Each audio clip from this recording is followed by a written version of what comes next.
struck first as Steve Berline threw a pass that deflected into the hands of Steve Apke. This set up the only touchdown of the day as John Congemi hurdled over the goal line. Pittsburgh and Congemi were confident that they were on their way to a victory. But Notre Dame stood strong and together, and the defense held Pittsburgh all day. It became evident that the game would have to be won by a kicker. Frustration and fatigue became a factor. The game was truly a battle. With time running out, Pittsburgh's Jeff Van Horn made what would end up being the game's winning field goal. Lou Holtz was in a state of panic on the Notre Dame sideline, but he would get one more chance. Kicker Dan Carney scored the only points for Notre Dame that day, but missed a 38-yard field goal that would have won the game. In 1986, Pittsburgh defeated Notre Dame 10-9. In 1987, Notre Dame entered the game ranked 4th in the nation. Mike Gottfried had an offensive plan that unleashed Pittsburgh. They scored the first 27 points, and it seemed the game was going to be a rout. In the first half, Notre Dame quarterback Terry Andrzak suffered a broken collarbone, and Lou Holtz sent in Tony Rice. In the second half, Rice directed Notre Dame to 3 touchdowns to pull them within 8 points. With time running out, Notre Dame was successful with an onside kick. But Tony Rice ran out of time and downs on the Pittsburgh 42-yard line. Lou Holtz and the Fighting Irish almost made the comeback of the year. In 1987, Pittsburgh defeated Notre Dame 30-22. And we welcome you to Pittsburgh, Pennsylvania and Pitt Stadium. It's a beautiful afternoon for football with temperatures in the low 50s. Sky partly cloudy, and we're ready to go for a great triple header of college football here on ESPN as we kick off our first game between the Fighting Irish of Notre Dame, ranked 5th in the nation, and the Panthers of Pitt. Hi, everybody. Along with Lee Corso, I'm Roger Twibell. Last year, coming into this game, Notre Dame was unbeaten and ranked 4th in the nation. Pittsburgh came into that game off a 3-point loss against Boston College. Lee, the same scenario this year. Notre Dame ranked 5th. Pitt also coming off a tough 3-point loss to Boston College.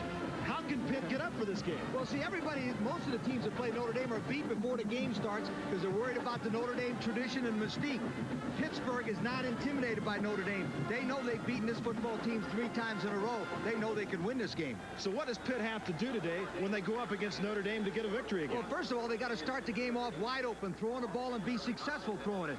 Then they got to stop the Notre Dame option to the outside. And last but not least, they've got to improve their 4th quarter performance on defense. They haven't been very good. Pitt has allowed 32 fourth-quarter points in the last 2 games. Meanwhile, Notre Dame, well, they've been a force. They've rushed the football effectively, and their defense has been very strong. Notre Dame's a great football team, but the first thing they got to do is make sure they neutralize this Pitt enthusiasm and emotion. This place is full of electricity. Second of all, run the option effectively to the outside. And last but not least, watch out. The key could be Notre Dame's return yardage with their special teams. Ricky Waters has returned 2 punts for touchdowns for Notre Dame as the Fighting Irish take the field.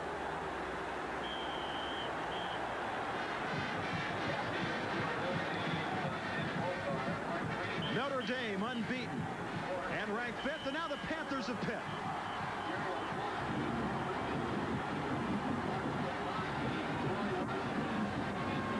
ESPN's presentation of CFA football is being brought to you by Budweiser. Beechwood Age for that clean, crisp taste. This Bud's for you.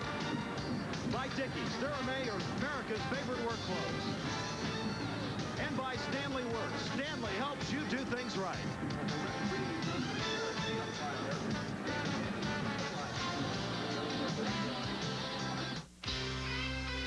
Okay, listen up. Oakley here is filling in for Bob tonight. For 3 years, Bill Oakley took orders. But tonight, he's got to stand up and take charge. At the bottom of the 8th, boy, their pitching staff, they had a lot of problems. In fact, Jay Howell was thrown out of the game because of alleged substances being on the ball. Final score 8-4. New York beating the Dodgers with that barrage of runs in the bottom half of the 8th inning for the Mets. So the New York gets the win. Now, Memphis State has upset Florida 17-11, the final score. The Tigers with a win, and Columbia is off the schneid after 44 consecutive losses. They beat Princeton. Congratulations to Coach Larry McElravy, 16-13 the final. Back to Roger and Lee. We're set to kick it off here at Pitt Stadium. Billy Hackett to kick it off for Notre Dame. Kirvin Richards, number 27, and Glenn DeVoe, 32, and that's Richards, the freshman from LaPorte, Texas. His first ever kickoff return, and he's up to the 40-yard line. And let's take a look at the Pitt offense. Darnell Dickerson is the quarterback. In the backfield, Dan Crossman, a converted defensive back, and Kirvin Richards, the freshman. The wide receivers, Henry Tootin and Bill Osborne, a three-sport star here. Vernon Kirk is the tight end.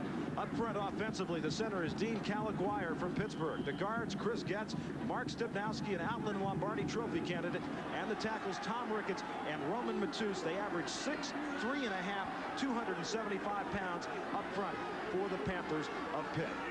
1st and 10. Call it the 39-yard line.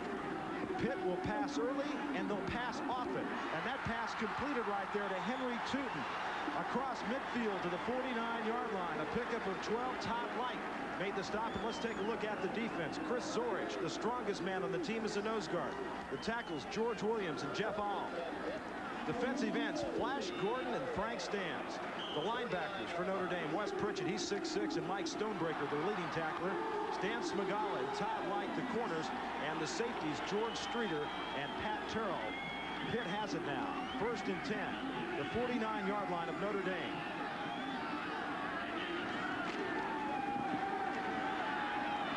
Pass intended to the near side, and that was number 19. Baron Jackson, the freshman from Baton Rouge. Darnell Dickerson, 49% on his pass completions, 4 touchdowns, 2 interceptions. And Lee, the Pitt coaching staff, told us they'd come out and they'd throw early. Yes, they're going to try to spread the Notre Dame defense wide, so eventually Notre Dame will split out, and then they get their running game going as the game progresses. Chris Poyer's checked into the game. He's number 18. He splits to the top of your screen. Osborne also split to the far side. On 2nd down and 10. Dickerson has got all day, and he's got Osborne. At the 26-yard line, George Streeter knocks him out of bounds. 13 yards on the reception by Osborne. He plays basketball. He also plays baseball for Pitt. Nice throw by Dickerson, number 15. He gets good pass protection. As you see this play, you'll see number 12, Osborne, get behind number 1, Light. They split the defense. They put 1 man short, 1 man long, and the option read Light, number 1. He could not be right. Great throw by Dickerson. Osborne, the 2nd leading receiver for Pitt coming into this game. 1st down and 10 from the 26-yard line.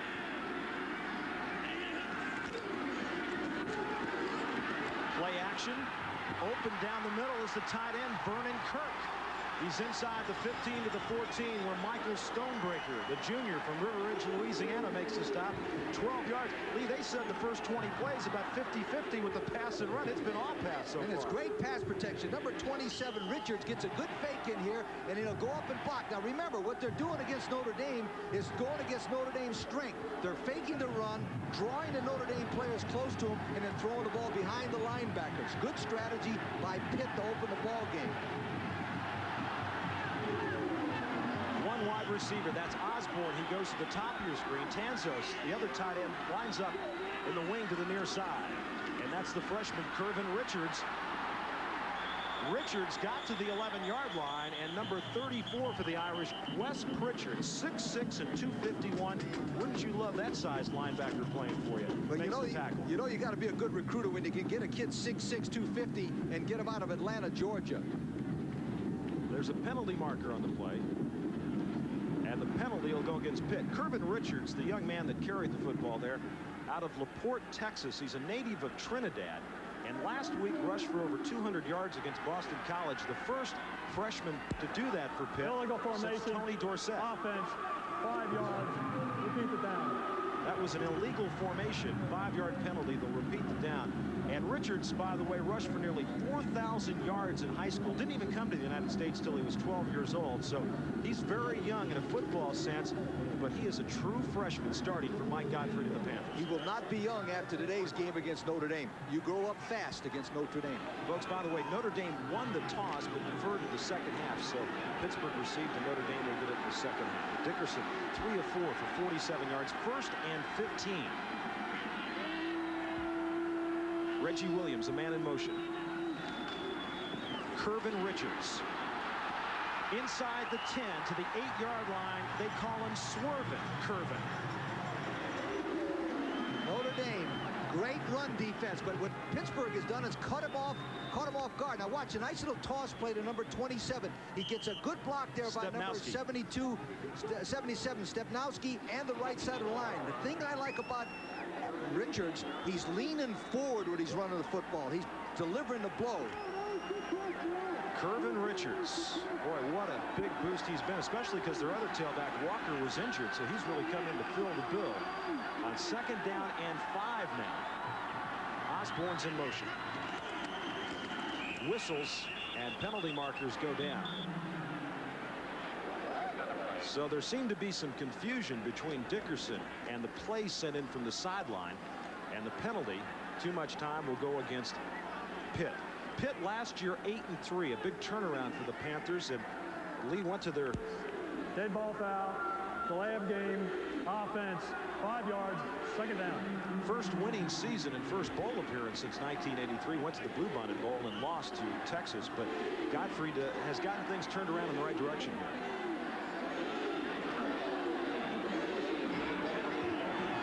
Second down and 9, so a couple of penalties against Pitt.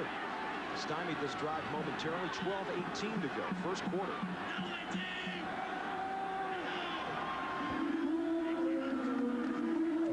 Dickerson on the option, pitches it back. Curvin Richards. Fumble. Notre Dame got it. Chris Zorich, the nose tackle, number 50, and reminiscent of last week against Boston College when Richards fumbled late in the game that allowed BC to get it and score the winning touchdown. A sensational option. As you watch from low level, you'll see 15. Dickerson come down. He pitches the beautiful left-handed to Richards, but watch him get stuck right here. The ball is hit with the man with his helmet. That's an absolutely perfect play by Light. Todd Light. Todd Light, number 1. He put his face right on the ball, just like a clinic. Great play by Light of Notre Dame. Richards, the speedster, tried to run over him instead of going around him. And Notre Dame has it 1st and 10, and they'll punch it right up the middle. Their fullback right there, Anthony Johnson. And let's check out the offense right now. Tony Rice, the quarterback, a junior from Woodruff, South Carolina. Anthony Johnson and Mark Green, watch for 24 from Riverside, California. Steve Allenez and Ricky Waters, the wide receivers. The tight end, a freshman, Derek Brown, 6'7" and 235. Mike Heltz, the center. The guards for Notre Dame, Tim Ryan and Tim Gerhardt. And the tackles, Andy Heck, a converted tight end, and Dean Brown. 7 players on the Notre Dame offense had a total of 4.5 minutes at their respective positions a year ago. A very young offense for the Fighting Irish. Rice with room to the 15-yard line, and that is what makes Tony Rice so effective. A gain of 12 over there. He's proficient at running the football, and that's what Notre Dame has done 75% of the time this year. The perception is this is a pass, but it's a run all the way. Good blocking down the line. They knocked down number 58, Bray, and now number 55, Osapsky, cannot get to him because of the great speed of Rice. The key block was on number 58, Bray, on the outside. Both wide receivers come to the near side now for the Fighting Irish on 1st and 10. Right up the middle. That's Green, number 24, and let's check out the Pitt Panthers defense. Tom Sims, Mark Spindler, the defensive tackles, Burt Grossman and Carnell Smith, the defensive ends. The linebackers, Ricardo McDonald, the freshman. He's got a twin brother in place for the Irish. Jerry Olsavsky, the middle linebacker. The secondary, Alonzo Hampton and Cornell Holloway, the corners, and the safeties, Troy Washington and Lewis Riddick. Washington, the veteran, he's a senior from Duquesne, Pennsylvania. 2nd down and 9. Johnson, the lone setback.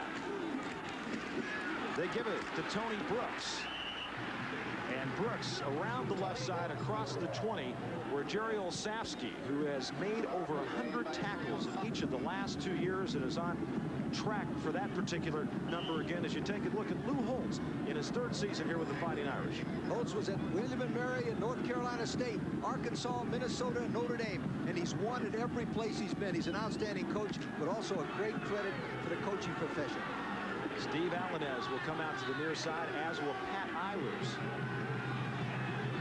Green in the slot to the right. As Rice throws downfield, and it's intercepted. Intercepted by Alonzo Hampton.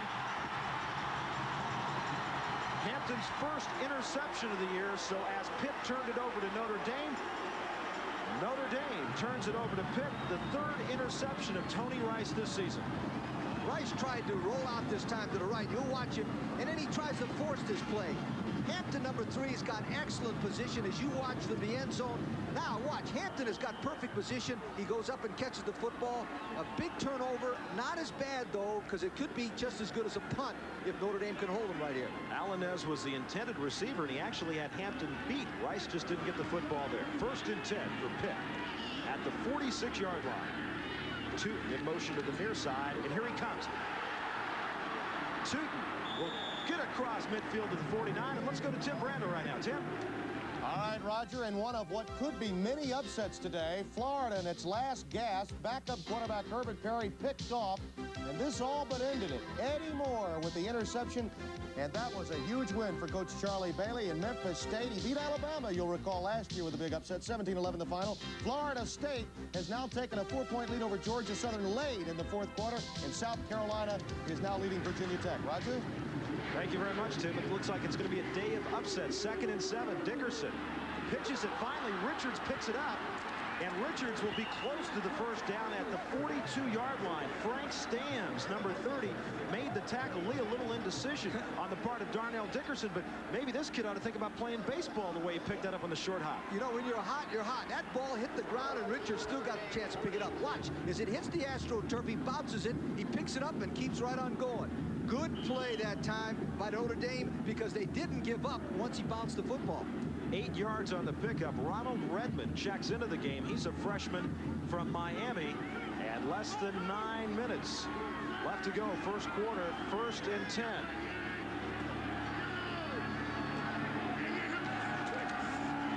Dickerson right at midfield. They're trying to set the screen. It's not there. And finally, he throws it in the direction of 22, Ronald Redmond. Good job defensively that time by Notre Dame as they read the screen perfectly. It looked as though there were a couple of Pitt offensive linemen downfield. Dickerson's number, 42% on the completion, 883 yards, 5 touchdowns, and 3 interceptions. The sophomore from Detroit, Michigan. Dickerson's doing a nice job of spreading the ball. Mike Godfrey there is calling the plays with his offensive coordinator, Mike Dickens. But it's about time for Pittsburgh to go deep because everything is short and Notre Dame is starting to play screens and draws. They might want to try to go up on top and get one pretty soon. Reggie Williams will split to the far side, and coming out to the near side right now is number 31 for Pitt, and that is Dan Crossman, the fullback, on 2nd and 10. Boy, Lee, you're right. Williams is down in the end zone. Touchdown!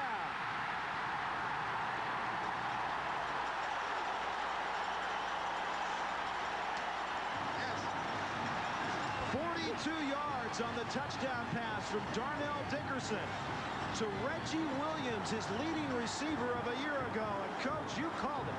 Well, the reason that was happening is Notre Dame kept playing soft. They kept playing up close.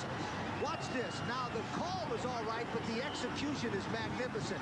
Dickerson drops back. He gets great protection, throws it off his left foot, throws it straight down the field, and there's Reggie Williams from Beaver Falls, Pennsylvania, the home of Joe Namath, makes a great catch. And a touchdown for Pitt. All right. Terrell and Smagala were the defensive backs on the coverage as Scott Kaplan, the freshman from Coral Springs, Florida, knocks home the extra point. Pitt has gotten on the board first. That's very significant in this series. We'll tell you about it when we return. See this phone? This is my store. And for years... Today's game is being brought to you by Jeep. There's a feeling you can get only in a Jeep. By Heil Heating and Cooling. Depend on Heil. They're born to run. And by by 7-Up and your local 7-Up bottlers, a proud sponsor of the U.S. track and field team. Roger Twyville, Lee Corso here with you at Pitt Stadium. And folks, the team which scores first, the first touchdown, has won the last 5 meetings. And Pitt, in this 6th meeting now, has scored first. So let's see if that holds true. Do you believe in that stuff, Lee? No, sir. Not with that guy on the sideline. Let me tell you something. That guy right there doesn't believe it either. It's a long game, and great teams come from behind. Notre Dame has got good players and an excellent coach. Back deep, Rakib Ismail. He's a freshman from Wilkes-Barre. And the up man, number 32 for Notre Dame, DeJuan Francisco. To the 40-yard line, we're 16 for Pitt. Robert Bradley makes a stop. 15, Dickerson drops back, gets nice protection. I want you to watch his left leg. The secret of throwing the ball long is a straight foot right there. Perfect throw to number 2. As number 2 goes down to the field, great catch there by Williams. And number 15, Terrell. It's interesting. Terrell did not start last week. He's a new starter this week, and they picked on him right away.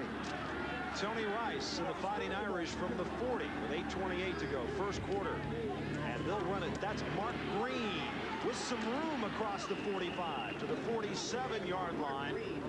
And number 25, Cornell Holloway, over on the tackle.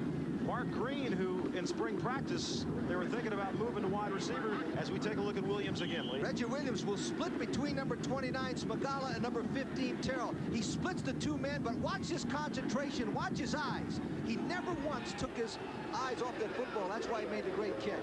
Gain of 7 on that last play. 2nd down and 3. In motion, Ricky Waters to the near side, and stuck right at the line of scrimmage is Anthony Johnson. And the man on top was number 92, Bert Grossman, a 6'6", 270-pound senior. Lee, I know you love hits like this. Oh, man, he comes down the line of scrimmage right here and sticks Johnson right there before he has a chance. One of the fallacies of the Notre Dame offense is they do not read the triple option. That was a pre-called handoff, and it sure didn't work that time. It's now 3rd down and 4 for Notre Dame. Draw play. Tony Brooks. Brooks inside the 20. Brooks is grabbed at the 4-yard line. Tony Brooks with a gain of 46 yards as Troy Washington finally brought him down. It's a sprint draw. It looked like a pass. The block is on Osavsky, number 55, right there. And from then on, all the secondary were playing man for man. That's why there's nobody in the secondary to support. They were all covering the receivers. 43, Washington does catch him from behind, but it's 1st down for Notre Dame. Brooks was the 2nd leading rusher coming into this game behind Mark Green. He surpassed him now. 1st and goal from the 2. Mix up, but Rice takes it in. That shows you what a great athlete Tony Rice is. There was confusion in the backfield. He just did the smart thing. He went in the direct line right behind his center and punched it home. And the Irish have gotten on the board here with 7:01 to go. Lou Holtz will put this play in next week. That's a great, I'm serious. It's a great idea. Watch everybody go to the fullback, and it leaves a natural hole there for Rice. Mike Helt, the center, 55, made a big block up front. And here's a look right now, folks, at little Reggie Ho, 5'5" and 135, a walk-on place kicker for the Irish, a pre-med major, a senior from Hawaii, and he knocks home. And there's a penalty flag down. Penalty flag down as Reggie Ho was belted to the ground. It appeared to be Bert Grossman, 92 for Pitt, the man that was coming through. Grossman 6'6" and 270, Ho's 5'5" and 135. Did they give him extra yardage when the size differential's that much? I tell you what, Grossman didn't hit him as much as that time Reggie Holt slipped into him. I'm telling you, I'd like to see the replay of that someday or see the films, because that's why Gottfried is complaining about it. He doesn't think the man actually went into him as much as Holt slipped into him. Let's watch if he doesn't slip into him. Look at that. He just fell right over him. I agree with you. There's an official right there who immediately throws the flag, though. He made a administered on the kickoff. 5 yards. So, they'll put the penalty on the kickoff. 7:01 to go. We're tied at 7.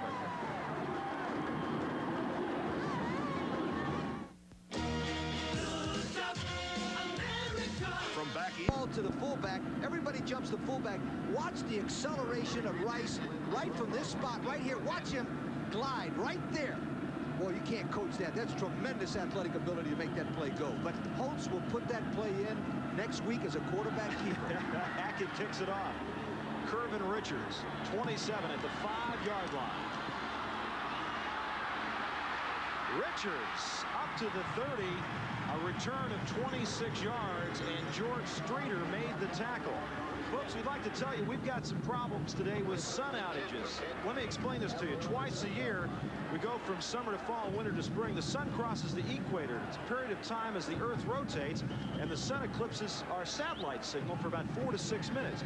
So it's going to move across the country. So if you have some problems with your picture, it's not our fault. It's Mother Nature. That's nothing we can do about it. We got hurricanes.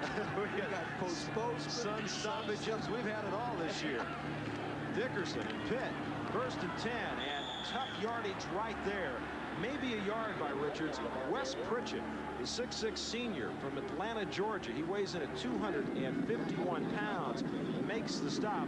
And let's take a look at that scoring drive. Of course, the big play, the draw to Brooks, 4 plays, 60 yards, in a minute and 33 seconds. You talked about getting the Pitt crowd out of the game. I'll tell you what, Notre Dame just came right back after Pitt scored and got it up on their own.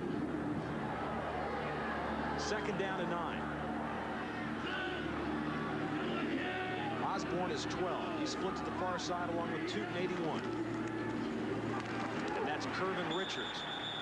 Richards up to about the 33-yard line. Michael Stonebreaker and Wes Pritchett, the linebackers, make the tackle. Let's check out some of the scores. You've already heard about upsets. Florida State now has come back for a win. West Virginia leading East Carolina by 20.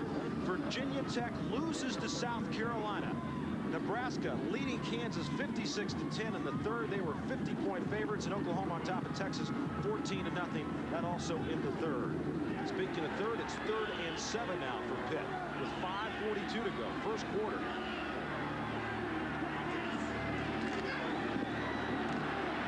Boy, Dickerson has had a lot of time to pass the football. Stam's given chase. Osborne drops it, and a penalty marker is down. Stams had a hold of him and hit Osborne right in the chest. He dropped the football, but there is a penalty marker down at the 25-yard line. Looks like it was holding on number 80, Vernon Kirk. Oh, you're calling touchdown. You can coach and officiate it and be an analyst at the same time. You're a triple threat, Lee. Here's Godfrey right. The reason that Kirk, number 80, holds is that he usually doesn't do that pass protection very much, and that's why he got the holding. Nice throw there. Now, Pitt's going to punt, and this has been a problem for him. As you take a look at Osborne dropping the football, Yusef Washington, number 1, back inside his 20. He's averaging just 28 yards of punt on 8 punts so far this year. They've had a lot of problems with the kicking game. Let's see what happens right here.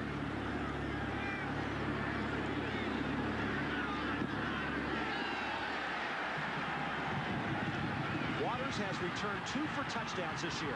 Penalty markers down. Oh, he's a high-stepping, flashy runner, isn't he? Waters out of bounds at the 44-yard line. 38 yards in the punt, 13 on the return. Dan Crossman was the man that drove Waters out of bounds, but we've got a penalty marker at the 32.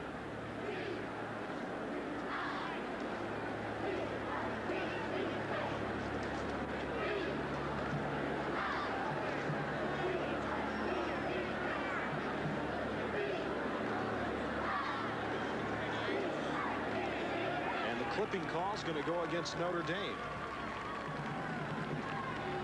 Lou Holtz and the Irish will have it with 5:18 to go in the 1st quarter. We're tied at 7 for Pittsburgh. It's on here this afternoon, tied at 7. 5:18 to go 1st quarter. The Irish have it 1st and 10 at their own 14-yard line after the clipping call on the punt return. Green has it up the middle. Green with some running room to the 20 to the 21-yard line, where Jerry Olszewski, number 55, the middle linebacker, makes the tackle. And check out some more scores for you here on this Saturday afternoon as Oklahoma State routing Colorado, a couple of unbeaten Big 8 teams. Georgia over Vanderbilt, the final there. Michigan Michigan beat Michigan State 17-3. Arkansas over Texas Tech 31-20. Syracuse has beaten Rutgers 34-20. Those are some finals we'll keep updating you throughout the afternoon. Full house backfield right now for the Irish on 2nd and 4. And the pitch back to Green. He's got some room outside. He's to the 26-yard line, more than enough for the first down. Cornell Holloway will make the tackle. Lee, there was some talk about moving him to flanker in spring practice and putting Waters at running back. You don't move a guy that can run like this, but this is what makes this play. Not only the blocking, watch the fake inside. That fake inside froze everybody to the inside, especially number 48, McDonald, allowed him to get to the outside. Roger, that little fake hesitated everybody, and with that burst of speed, he was around the end for a first down. 4 rushes, 19 yards for Mark Green. 1st and 10. Rice has not completed a pass, and now he does, but not for much. Ricky Waters was the man who made the reception, and on the tackle, Ricardo McDonald, 6'2", 235, a true freshman. And Lee, one of 11 true freshmen in the 2 deep for Mike Godfrey. They've got 3 redshirt freshmen and a Prop 48, so they've got 15 first-year players in their 2 deeps. Penalty marker on the field as the officials talk it over.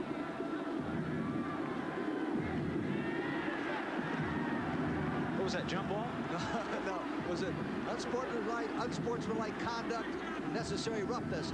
48 comes from the inside. Nice play there by Holloway, number 25, but nice play right there by number 48, McDonald. Someone hit him when he was down. We can't see it in our replay, but that's a 15-yard penalty and an automatic first down. McDonald's a native of Jamaica. He's got a twin brother that plays for Notre Dame. Both of these teams extremely young. Notre Dame has 8 true freshmen in their traveling squad. 1st and 10. 4:15 to go first quarter. Rice going deep. The intended receiver down there was number 27 for the Fighting Irish. George Streeter, make that number 22, Anthony Johnson. That was a good call from the bench. They got Notre Dame. Notre Dame got Pittsburgh in some kind of like a special coverage, and they sent number 22 right up the middle. Watch the throw. If he would just throw it like he was throwing a hand grenade and kind of lay it out in front of him instead of trying to throw it on a line, that would have been a completion. He's just a young quarterback and needs a lot of work. Does he have too long a stride when he throws, Lee? It's a matter of touch. He just needs experience. He's got a great arm. 2nd down and 10. Rice keeps it. Rice has got the first down across midfield to the 46-yard line. Troy Washington, 43, the free safety, came up to make the tackle. Why throw when you can do this? Now, Osavsky's number 55 from Youngstown, Ohio, is trying to knock down everybody, but he can't get through, and there's Rice making a good play for a first down. Osavsky is an excellent football player, a 2nd-team All-Big East player last year. And a player down for the Panthers of Pitt. And that's Spindler, their outstanding sophomore. A year ago, he made more tackles, 106, than any other freshman in the country. And just the 4th freshman to start every game in the history of Pitt. And the other 3 are pretty easy. Dorsett, Hugh Green, and Bill Fraley. In the 80s, Pitt in 1982 loses to Notre Dame. Pitt ranked number 1 in the nation and undefeated at that time. Kavanaugh got hurt in that game, if you'll remember. And then Pitt with the victory over Notre Dame in 83, 86, a 10-9 win, and then last year 30-22. As we talked at the top of the show, the Pitt players are not intimidated by the mystique of Notre Dame. They know they can beat Notre Dame, and that's why they're playing so hard. Spindler, who is a 6'5", 270-pounder from Scranton, Pennsylvania, has been banged up quite a bit this year. He was an outstanding high school football player. In fact, USA Today picked him as the #1 defensive player in the entire country coming out of Scranton, Pennsylvania. And he proved it last year as he started. We've got a lot more football coming your way here on ESPN, as this is just the first game of 3 games you'll see. Coming up next, it'll be Auburn, ranked 4th in the nation against LSU. That's coming up immediately following this game. About the first time in 7 years those 2 teams have played. And then Wyoming, ranked 16th in the country against San Diego State. That'll be at 10:30 Eastern time. And Paul Roach hasn't lost a WAC game since he's been head coach up there. They might make a movie here about him like Cocoon. You know, when he comes back. There you go. There is is a very frustrated, angry, and hurt young man right there. And he knows that for this afternoon, he has probably seen his playing time as he has to be helped off the field. Notre Dame now, 1st and 10. The ball at the 47-yard line of Pitt. Eilers, 13 and 80. Alanet split to the near side. Rice under a lot of pressure gets away. And Rice will scoot out of bounds at the 32-yard line. Olszewski, 55, applying a lot of the pressure there, but they were not able to bring down the quick and elusive Tony Rice. Tony Rice was an All-American high school football player from Woodruff, South Carolina. Olszewski moves back in his pass drop. Now he's going to break down and try to make an open field tackle. He gets away from one Notre Dame blocker and knocks Rice out of bounds. Did you see him go right for the football, Lee? Fine football player. 1st and 10, 3:55 to go, first quarter. Ricky Waters, number 12, to the near side, and Johnson right up the gut inside the 30 to the 27-yard line. This is what Notre Dame, this is traditional Notre Dame football, just pounded up the middle on it. This is Lou Holtz football. Lou Holtz is his own offensive coordinator. He calls his own plays. As we take a look at there at number 22, Johnson from South Bend, Indiana. Holtz calls his own plays because he doesn't feel like there's anybody in the world that can run an offense better than Lou Holtz. First time since the Rockney era that neither the head coach or any of the assistants have been a Notre Dame graduate. That's really something. 2nd down and 6. Pitch back goes to Brooks, and Brooks is driven out at the 28-yard line. Cornell Holloway, the right side cornerback, and Olszewski make the tackle. You know what I love about Olszewski, the middle linebacker? He's a throwback to another generation. You notice he doesn't wear any pads on his arms. Look at that. There are no pads on his arms, not a real big fancy face mask, no tape, no nothing. Just his arms out there, short sleeves. And I guarantee you when it's 20 degrees out, it's still going to be short sleeves. 3rd down and 5.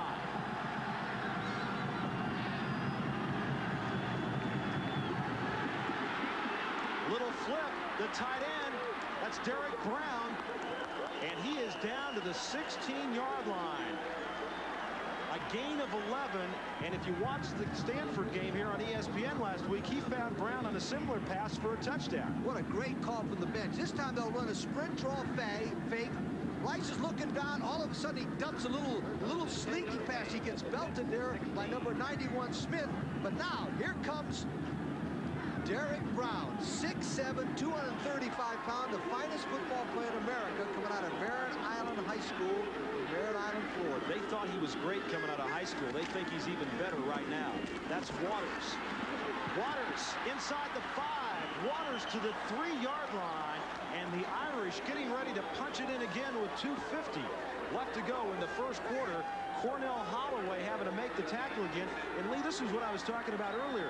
In spring practice, Holtz wanted to put Waters at running back, and he wanted to move Green to wide receiver.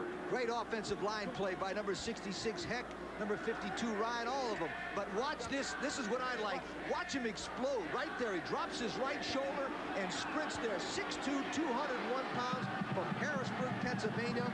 What a fine-looking athlete. 1st and goal from the 2-yard line. Johnson. And they say he's down at the 1. Let's give some credit too to Frank Jacobs, the backup tight end who had been the starter until he hurt his ankle. He made a nice block on that last play with Waters. Olszewski, as I mentioned to you, had over 100 tackles in each of the last 2 years, already over 50 tackles this season. And he was in on that stop right now, as it will be 2nd and goal from inside the 1. Johnson and Green, the running backs. Johnson. No signal. They say they stopped him short. Boy, good surge by that Pitt defensive front. Good defensive play, but there's one thing about that play that I've never liked as a coach. I don't like to run the fullback without a lead blocker on the goal line to absorb the linebackers. Now watch number 22. He'll get hit by all the linebackers. 91 is there. See the 2 linebackers? 55 Olszewski. I always like to have a guy leading him in to absorb that blow. What a great timing move by Olszewski to come in, just hit him at the right time. I guarantee you Lou Holtz will not call that play again. 3rd and goal from the 1. Johnson doesn't get it. Boy, give some credit to the people up front. Carnell Smith, 91. Sims, 89. Grossman 92. Olszewski right in the middle, and that's a fired-up bunch of Pitt Panthers. Okay, I was wrong. Lou Holtz called that play again. Only went to the left side. I do not like this play without a lead blocker. Now watch the linebackers right there. Boom! They'll hit him. If he'd have somebody going in front of him, he'd absorb that, and the fullback or somebody can go underneath after him. Watch the linebackers right there. Good play by number 25. Holloway. Ricardo McDonald and Craig Gobb, 48 and 46, with the backers on that side coming up. And also Mike Chalensky, 38, who just reported into the game. So Notre Dame wants a timeout on a 4th and goal from inside the 1 with 42 seconds left to go. And this sort of play, Lee, early in the game, boy, this could just turn everything around. Could turn it to Pittsburgh or could get Notre Dame back up on lead. Now, this is what Godfrey's telling. He's come over there. He wants the defensive team to come over. In college football, the entire team can come around the coach, and he can talk to him. As you notice, he's the only Pitt coach to beat Notre Dame in each of his 2 attempts. He's an outstanding football coach. Mike Gottfried, who has spent some time at Kansas, Cincinnati, Morehead State, and Kentucky, and is in now his 3rd year at Pitt. And there's the group gathered around Lou Holtz over on the sideline. Okay, here's Notre Dame's option. Is this an oh, go ahead, Lee. Okay, here's Notre Dame's option. Number 1, they've got the tailback who can jump over the pile with the fullback absorbing the first blow, or they can take Rice outside and just let him run around the outside and make the great play. What's it going to be? You've already made one good call there. Okay, I tell you what I would do. I would take Rice and I'd roll him out and I'd put everybody in front of him, and he'll make you look like a great coach. Well, you and I think just alike. Yeah, that's what I do too. 4th and goal from inside the 1. But Pittsburgh knows that, and they're going to bring the corners on a quick knifing action. Full house backfield with Brooks 40, Johnson 22, and Green 24. Johnson got it that time. Boy, they went to him, and they went to him, and they went to him, and they finally got it. The left side, Andy Heck, 66. Tim Ryan, 52.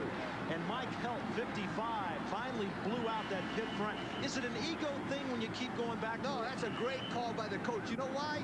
He's thinking exactly the way Godfrey was thinking and the way I was thinking. Holtz's reaction was this. They'll think I'll go outside with Rice and I'll give the ball to Johnson. Nobody will do that. He did it, and that's why he's got such a great record as the head coach of Notre Dame. Look it up. And a player down on the field for the Fighting Irish right now. Also 43, Rod West, a backup tight end, was able to make a great block on that play. That's number 75, Tim Grunhard, the 6'3", 279-pound junior right guard from Chicago. He played at St. Lawrence High School in the great Catholic League in Chicago. If you want to get great football players, go to Chicago.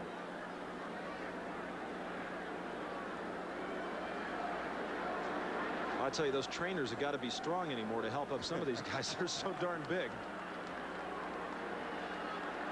It's not often that the Fighting Irish of Notre Dame will go into a game where their offensive line is smaller than the other offensive line, but that's the story here today.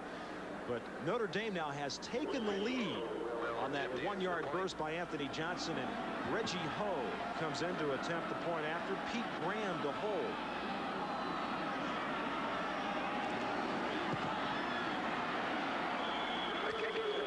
So Reggie Ho, the walk-on, who actually has one more year of eligibility, but he probably won't use it because he wants to get on with his medical studies. Notre Dame takes the lead 14-7 with 40 seconds to go in the first quarter. Let's check out some more scores from the Saturday afternoon of college football. Penn State over Cincinnati, 35-9. Maryland beat Georgia Tech 13-8. Army over Yale, 33-18. Penn over Brown, 10-0 from the Ivy League. Cornell beat Harvard 19-17. Holy Cross 17, Dartmouth 3.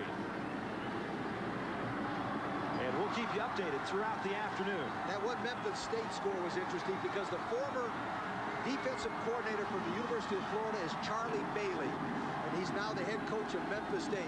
Can you imagine what he's thinking right now, going back to his old school and beating them? You know, as a head coach, you don't want any of your former assistants who go on to be head coach. You don't want to play those guys. They know you too well, don't they?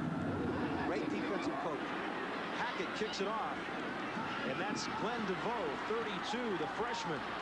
who takes it across the 30 to the 33-yard line. So once again, Pitt will have pretty good field position as Arnold Alley makes a tackle for Notre Dame. So Pitt with good field position, 34 seconds left to go in the first quarter, and they trail 14-7.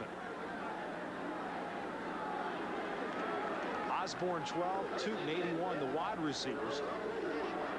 Dan Crossman is 31, Kervin Richards 27, the tailback.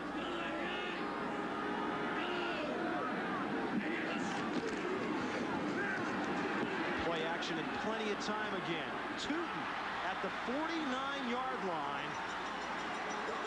Pat Terrell, 15, makes a stop, 18 yards on the reception. And that scoring drive for the Fighting Irish of Notre Dame, a good one, 14 plays, 86 yards, time of possession 4 minutes and 38 seconds. And on the third and final try, Anthony Johnson finally got it in. Excellent call by Lou Holmes to mix up everybody by giving it to fullback again off the left side. First and 10 from the 48. Clock running, 15 seconds to go. First quarter. Dickerson on the option. He turns it up. Good move there by Darnell Dickerson as he gets it to the 46. Lee, Notre Dame did a good job stringing it out that time, and Dickerson made the right call. And that's going to end the first quarter of play from Pitt Stadium. Notre Dame leads the Pitt Panthers 14-7. Back to Pitt Stadium. Roger Twyville, Lee Corso here with you. We begin the second quarter, and the Panthers good field position at the 46 of Notre Dame. Second down and 4. Kervin Richards trying to get to the outside, and he can't do it. 47 there for Notre Dame. Ned Bolcar busted through to make the stop. Scoring summary, first quarter, Dickerson, 42-yard touchdown pass to Reggie Williams, but then Tony Rice, the 2-yard run, tied it at 7, and then Johnson, the 1-yard blast, and Notre Dame took the 14-7 lead at the end of the first quarter. That 1-yard run by Johnson was 4th down and 1. There's a look at Spindler right there, his left knee all bandaged up. Third down now and 4. Dickerson's got to move out. Stams almost had him, trying to send somebody downfield, and I want to tell you, Osborne was really held up over on the far side by George Streeter. I mean, Osborne was really tied up by Streeter over there. Statistics from the first quarter. Pitt leading in passing yards, Notre Dame leading in rushing yards and in total yards.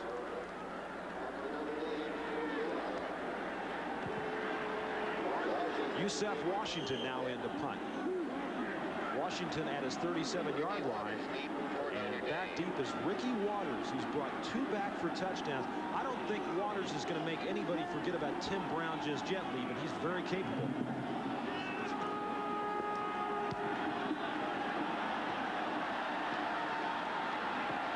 And a good bounce for Notre Dame at the 5-yard line. 47 yards on the punt, and the Irish will have it. The AP top 10 looks like this. Miami, and of course Notre Dame plays them next week. UCLA and USC. Auburn later tonight here on ESPN, and then the Fighting Irish ranked 5th. Auburn's got a tough game against LSU at Baton Rouge. Absolutely. Be a great game to watch on ESPN. Florida State 6th, West Virginia 7th, South Carolina had a tussle today, they're 8th, Nebraska 9th, and Oklahoma the 10th ranked team in the nation. And Mark Spindler has a sprained left knee, will not play the rest of the ball game. Hopefully it's nothing serious. Notre Dame, 1st and 10 from the 20. Green across the 25. He's up to the 29-yard line. And let's go to Tim Brando. Tim? All right, Roger, down in the Cotton Bowl in Dallas, Texas. They had some rain early, and boy, they're raining on Shannon Kelly's parade. Here he is rolling, looking, and it's knocked off the Texas receiver and right into the hands of linebacker Kurt Casper. He's had some disparaging remarks this week for the Longhorns. Nothing disparaging for the Sooners, though, after that touchdown. 26 yards, and it's now 21-7. 2nd down and 1 for the Irish. They give it to Johnson. He's across the 30 up to the 34-yard line, and more than enough for the first down. Folks, we'd like to apologize for the sunspots. If you're experiencing some difficulty right now, once again, it's twice a year going from summer to fall or winter to spring where the sun crosses the equator. And it's a period of time when the Earth rotates. The sun eclipses our satellite signal for about 4 to 6 minutes. So if you're getting some unusual pictures on your screen, you understand Lee and I have nothing to do with it. It's a higher power, believe me.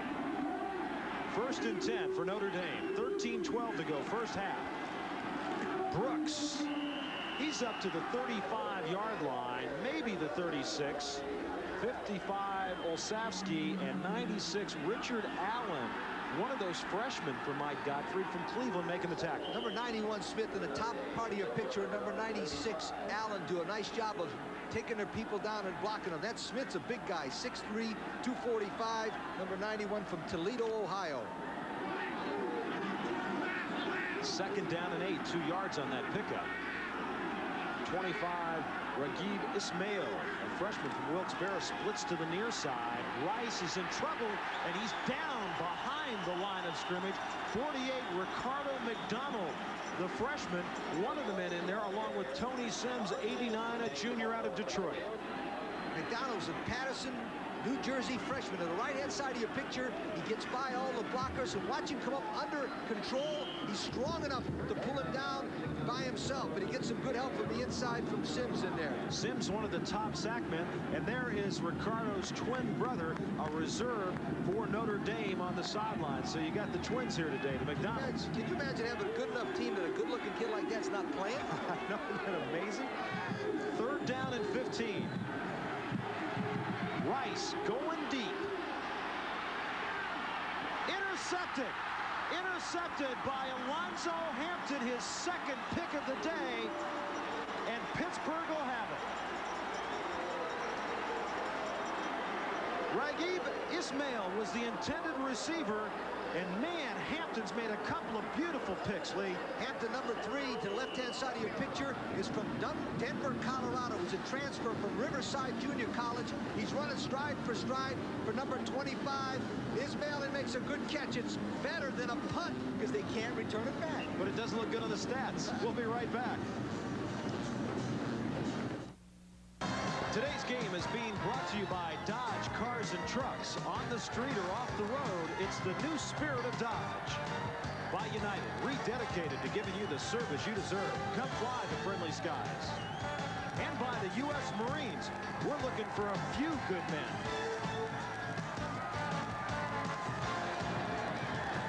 And we're happy you're with us here in Pittsburgh. Beautiful fall afternoon. I'll tell you, this is what you think of in Pittsburgh in football weather. It's about 45, 50 degrees. Little youngsters there, overcast skies. Look at those eyes. He's a future lineman for Pitt Panthers, unless Notre Dame takes him. And a lot of Notre Dame fans on hand here in Pittsburgh today. 14-7. The Irish lead it. 11:41 to go. First half. And Pitt has it at their own 12-yard line. Darnell Dickerson turns it up. Dickerson has got some room. Dickerson across the 40 to the 43-yard line. George Streeter, 27, finally drives him out. 31 yards on the pickup. What a great option play. He'll take the ball to the fullback. Crosses him right there. He comes down the line of scrimmage. 47 goal call is not fast enough. He runs right through the 2 Notre Dame guys. But right here, the acceleration. And he's an outstanding athlete. We're looking at 2 of the finest athletes in America today. And Dickerson and Rice playing quarterback. Dickerson, 3 carries, 34 yards. And so far this year, he has rushed for over 200 yards now. Darnell Dickerson, the sophomore, Detroit, Michigan. Down at 10, 44-yard line. And once again, over the apologize to the center. It's very difficult picking up our transition to the game. 45 minutes in the P5. The Saints will return with a satellite system. Dickerson, let it go. Nearly intercepted. 15 pass barrels. The man got a hand on it. Brian Kirk, 80, the intended receiver down there.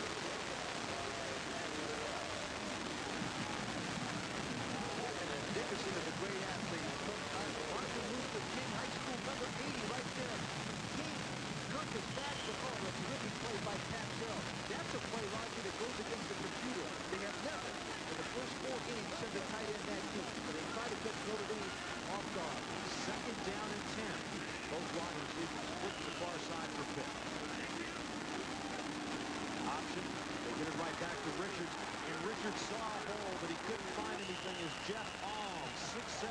245, a junior from Orland Park, Illinois, was right there on top of him.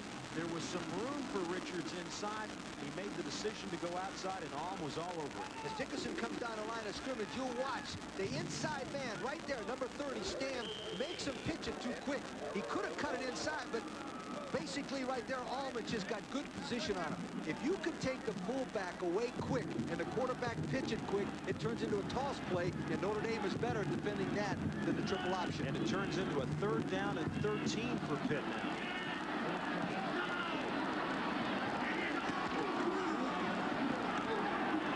Dickerson looking for Osborne deep. Went to his tight end, Tom Hubner. Hubner was open. And Dickerson overthrew him. He had 2 options that time. He had Osborne deep down the right side. He had Hubner coming across on the shorter route. And that'll bring up a 4th down. And Yusef Washington will come into the game. He'll stand back around his 25-yard line. So Yusef has had a much better day. One of the things that Yusef has been doing that you better be careful, he's kicking out a line drive. Sometimes you can punch your coverage and give a guy like Waters time to run. Watch out. Waters is back at the 20-yard line. Now he got some height on that punt. Waters is going to let it bounce, and oh, what a break. What a break. I'll tell you what, whatever's Washington's doing on that punt, he's really turning it over, because when they land, they're scooting right into the end zone. 59 yards on the punt. We'll be back to Pitt in a moment. Leading team in rushing offense in the country, over 280 yards a game, and that's Waters. He is chased down. He turns around, coming back. No, he's going back the other way. And the man over there, Alonzo Hampton, who's had a great afternoon, a couple of interceptions, and he ran down Waters that time. Let's check some football scores for you from other games around the country.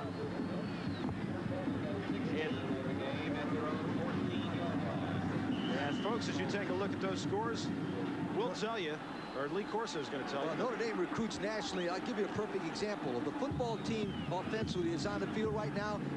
Of the 11 men, they represent 10 different states. They get them from all over the country. 2nd down and 16. Rice nailed. Oh, that could have been picked off. Lewis Riddick was over there and had a chance at it as Rice was nailed back there. It looked like Richard Allen, 96, one of the men in on him. You're right, 96 Allen does get on. They get a good fake, but the defensive secondary gets a good job of protection downfield, and Allen gets up. This is what you got to like about the effort of Allen. He got knocked down, and yet he got up in time to take that ball away almost from Rice and cause an interception. Now the Irish face with a 3rd and 16 from their own 14-yard line with 10:07 to go, 3rd quarter.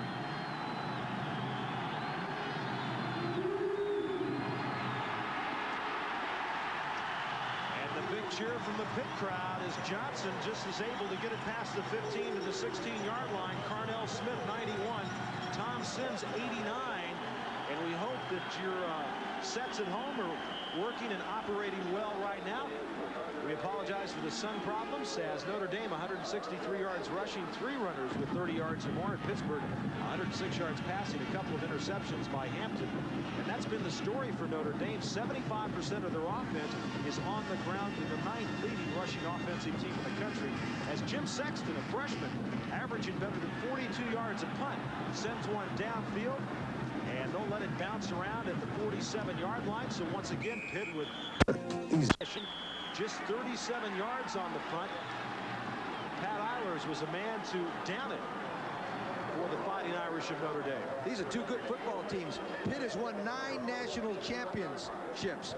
Majors, Sutherland, Bow, Pop Warner. But remember, Notre Dame has won 17 national championships. 17 national championships. Coming up next, Auburn and LSU. That's at 7 Eastern time, or immediately following this game from Pittsburgh. 9:19 to go, first half. Wyoming San Diego State will then be later tonight at Jack Murphy Stadium in San Diego. Curvin Richards is all shook up. 30, Frank Stams comes in to make the tackle. Lee, he wanted to bust that one up inside, and Notre Dame did a good job of clogging the middle, and then they protect the outside. You were telling me yesterday, we were talking to Lou Holtz about their philosophy. They want to turn everything inside. They want to turn everything in because of the fact they don't have great speed. And remember, there's also one reason why they don't get good speed. They got high academic requirements, which knocks down how many players they get. Then they can't redshirt. And by not redshirting, these guys are 1 year younger than a lot of players. They have only 3 fifth-year seniors because they can only medically redshirt a player if he's injured. Dickerson down the middle. At the 45-yard line, Vernon Kirk, the senior from Notre, Pennsylvania, makes the catch. That'll be short of a first down. As we check out some other football scores for you. Southern Miss leading Tulane at halftime, 14-10. Iowa over Wisconsin. Missouri beating Kansas State. Illinois 20-0 over Purdue in the fourth. Indiana 28-0 over Ohio State. And Air Force has beaten Navy by 10. And Colorado State leading BYU at halftime, 7-6. Break up the Hoosiers. 3rd down and 2. Up the middle. It's not going to be enough. Richards got close, but it doesn't look like it's going to be enough. Wes Pritchard, 34, and Andre Jones, number 7, in on the stop, but it's going to be close enough that they're going to take a measurement. Well, I'll tell you what, Godfrey works that gum over the side. Oh, I tell you what, he's got a big call right here. He's got 4th down and about 1.5 to 2 feet on the Notre Dame 42, but it's a penalty against Notre Dame.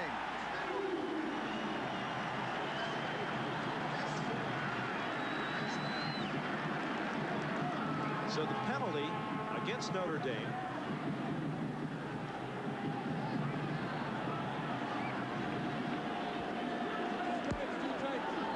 Five-yard face mask on the defense. We have a first down. 5 yards means it was unintentional. It wasn't done on purpose. We'll see if we can take a look at it. Yes, sir. Number 34, Pritchett. That was that old steer wrestling move. Oh, Wes Pritchett's a good-looking linebacker. Look at those 6'6", 251. Look at those arms. Those are howitzers. 1st and 10. 7:45 to go. First half. Double tight ends, Hubner and Kirk. And they give it right up the middle to Crossman. Crossman with only 19 carries coming into this game. He's a former defensive back, and Mike Godfrey told me he was such a good athlete, Lee, that he had to get him into the lineup. He had to get him somewhere in there.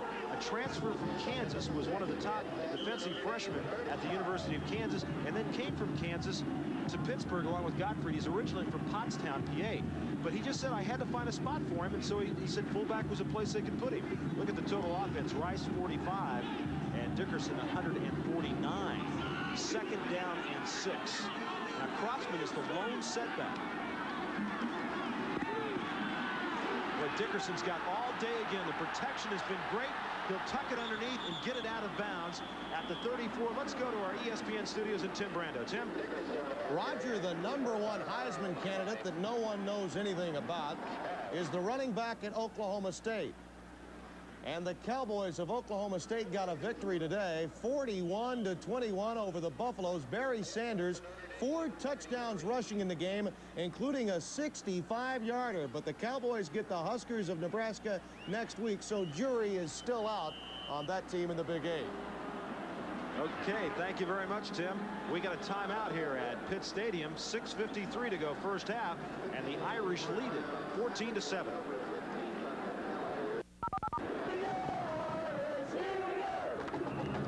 Roger Twyville, Lee Corso, and the Notre Dame cheerleaders back with you at Pitt Stadium as the Panthers of Pitt looking at a 3rd down and 4 at the Notre Dame 33 with 6:53 to go first half.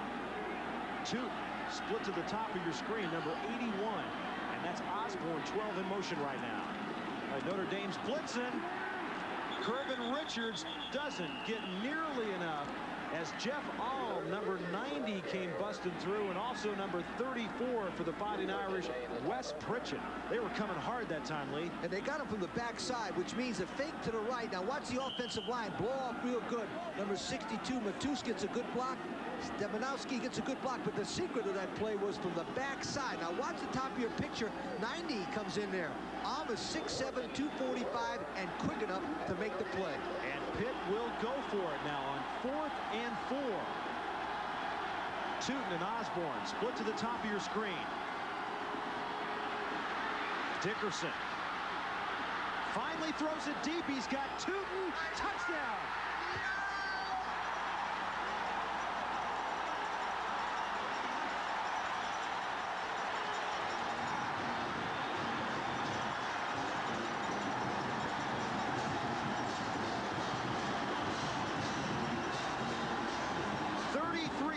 On the touchdown pass, Darnell Dickerson to Henry, Rootin, Tootin.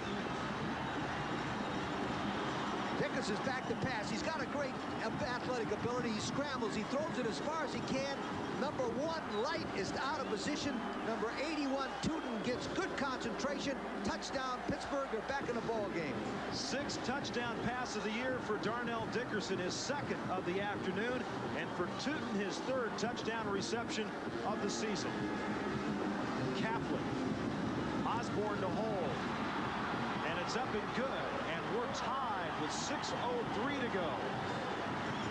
First half, Pitt Stadium, Notre Dame and Pittsburgh. You can see why Dickerson, number 15, was an all-state football, basketball, and baseball player at Martin Luther King High School in Detroit. He goes back to pass. Now he's athletic ability. This is what I like the most. He throws it on the run, sidearm right there, and he's got number 1 beat by Tootin, number 81, who concentrates 2 long touchdown passes for the Pittsburgh team. And Dickerson showing you his happiness right there with his 2nd. How many more times is he going to go up? You know, such a great One more time. Great all-around athlete. In fact, out of high school, as a catcher, he was drafted by the Kansas City Royals to play professional baseball. Absolutely. Dickerson missed all of spring practice with knee surgery. He started 4 games in '87, so it's taken him a little while to get his composure together, to get his confidence together this year. But I'll tell you what, he did a great job there, moving out of the pocket, scrambling. Of course, Lee, as you well know, the receivers have got to be cognizant of what's going on back there. Tootin was and broke his pattern and went deep. Tootin's from Camden, New Jersey. He was an all-star in high school basketball also. In fact, he was so good that Georgetown tried to recruit him to play basketball for him. So Pitt has tied it up with 6:03 to go, and that's Scott Kaplan, a freshman from Coral Springs, Florida. And back deep, Raghib Ismail from Wilkes-Barre, Pennsylvania, who runs a 4.340, and he's got it at the 9. Ismail across the 45 to the 48-yard line, where Michael Hadley, number 17, makes the tackle. 38 yards on the return for this young man, who Lou Holtz told us yesterday is he's just so high on this kid. He's come so quickly. You get goosebumps when he touches the football. I got him. There's something about this guy. There's greatness written all over number 25. And Notre Dame got him out of the state of Pennsylvania from Wilkes-Barre. 1st and 10. Rice will swing it out to Anthony Johnson, and he has room and a blocker in front. Johnson with the first down inside the 40 to the 38. Give the nod to Andy Heck, number 66, a converted tight end who was out there leading the way as Carnell Smith, 91, made the tackle. 14 yards for Anthony Johnson. This is a nice little pro-action swing pass. It's like a sweep, only Rice will throw it out to Johnson, number 22. He gets a good block downfield. Johnson's an excellent all-around athlete. He missed all of preseason with a bad ankle, but he's going to be a great football player also for Notre Dame. 1st and 10 for the Irish as Rice is checking off at the line of scrimmage. The option gets it back to Green, and Green doesn't get much. Maybe to the line of scrimmage. Number 7, Prentice Wright, the weak side linebacker, a sophomore from Orlando, Florida, comes up to make the stop. Yes, sir. He played at Evans High School down there. Now, as they run the option play, he pitches it out to number 24, Green.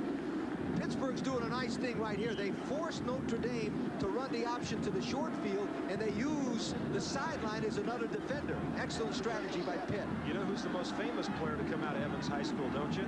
Dawkins. Darryl Dawkins. There you go. You're up on your trivia. I live there. 2nd down and 9. Brooks down to the 32-yard line.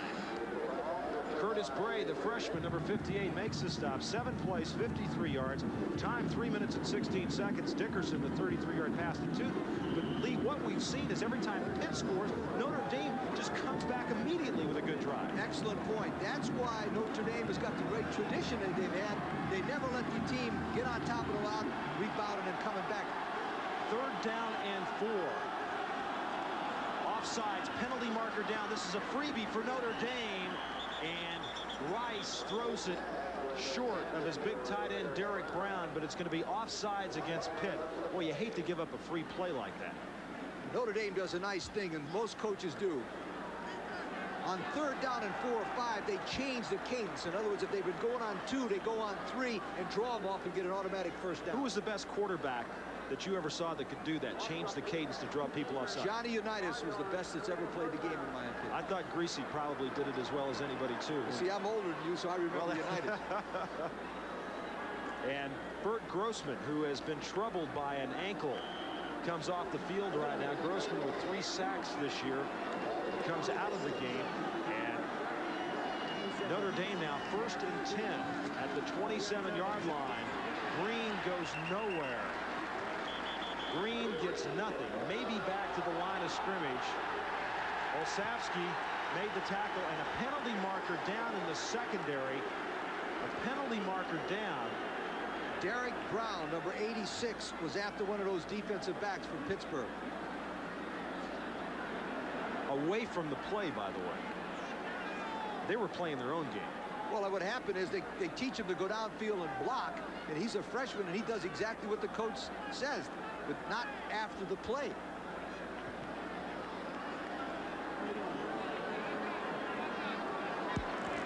Dead ball foul, personal foul on the defense, personal foul, offense, no play. And it's a clean wash, folks. Mike Godfrey cannot believe that. I mean, really, Lee, how many times have we seen that this year where there is a personal foul, and I don't know if the officials don't see the whole thing or they can't make the decision, they give it on both players. You don't want to get into that with me, do you? Come on, coach, don't leave me hanging. 2nd down and 9. One wide receiver as Rice with the option and some room to the 20-yard line. So on 2nd down, Rice with a pickup of about 5. Alonzo Hampton, who's had a great day with the Panthers of Pitt, came up to make the stop. Here's a look at Tony Rice, who in spring practice wasn't even the most valuable player. As there you see downfield the problem. Wow. I tell you what, number 58, Curtis Bray. Curtis Bray gave Brown a little shot. Brown gave a shot back. I'd say that was a good call by the official. Both players were after each other. 3rd down and 4.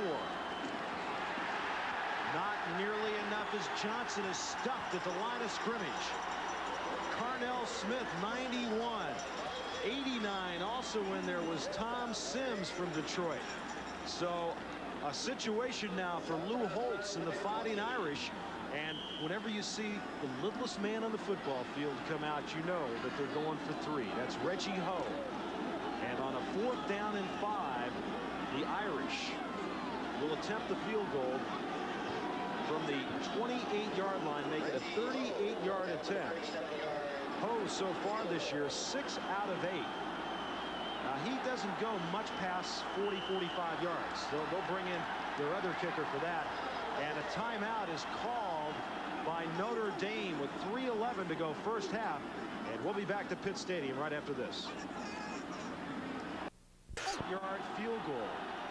He is 3 of 3 from 30 to 39 yards out of the hold of Pete Graham.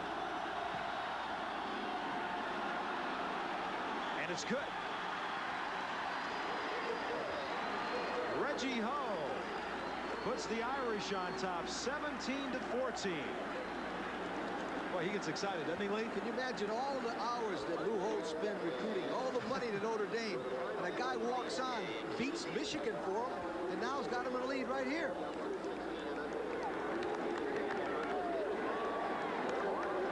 If you'll notice, he does a great job of swinging his leg through. Watch his right leg.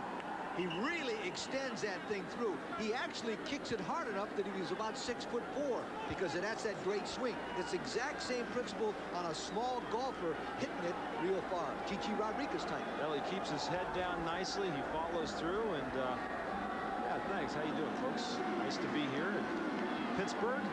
And coming up at halftime, I'd like to stay with us here on ESPN because Tim Brando and Bino Cook will be along. Dodgers and Mets highlights, and it's been a day of upsets in college football, and they'll have all that for you and more.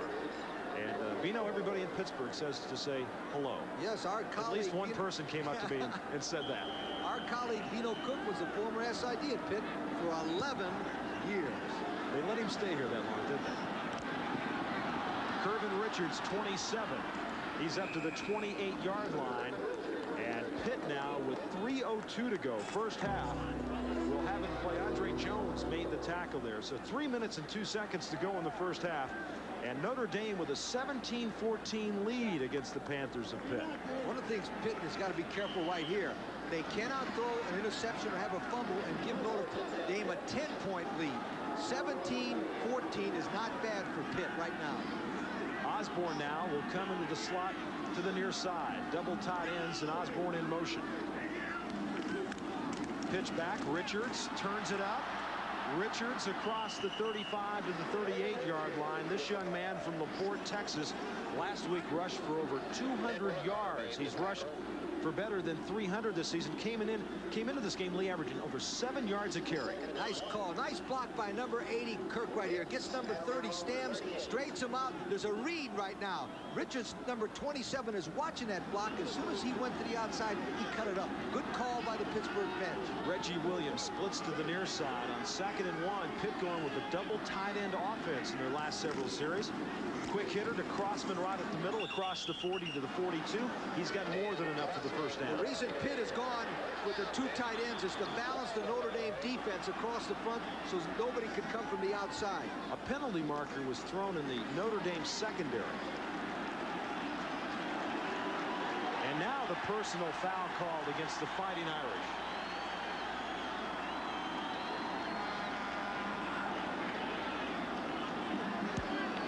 Dead ball foul, personal foul, 15 yards against the defense. First down. 15 yards, and the man who seemed to be near the action where the flag was number 1, Todd Light, the cornerback for the Fighting Irish.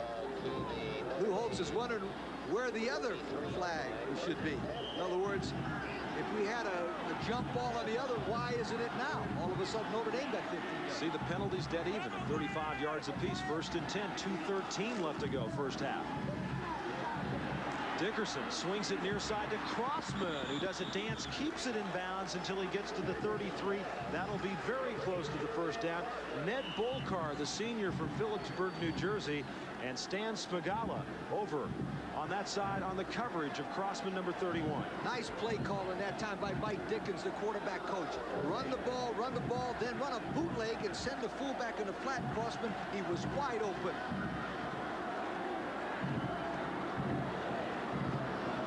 Bring the sticks over, and Pitt's got a first down. 2:05 left to go, first half. There's a rollout by Dickerson. Dickerson's throwing the ball well on the run, everything else.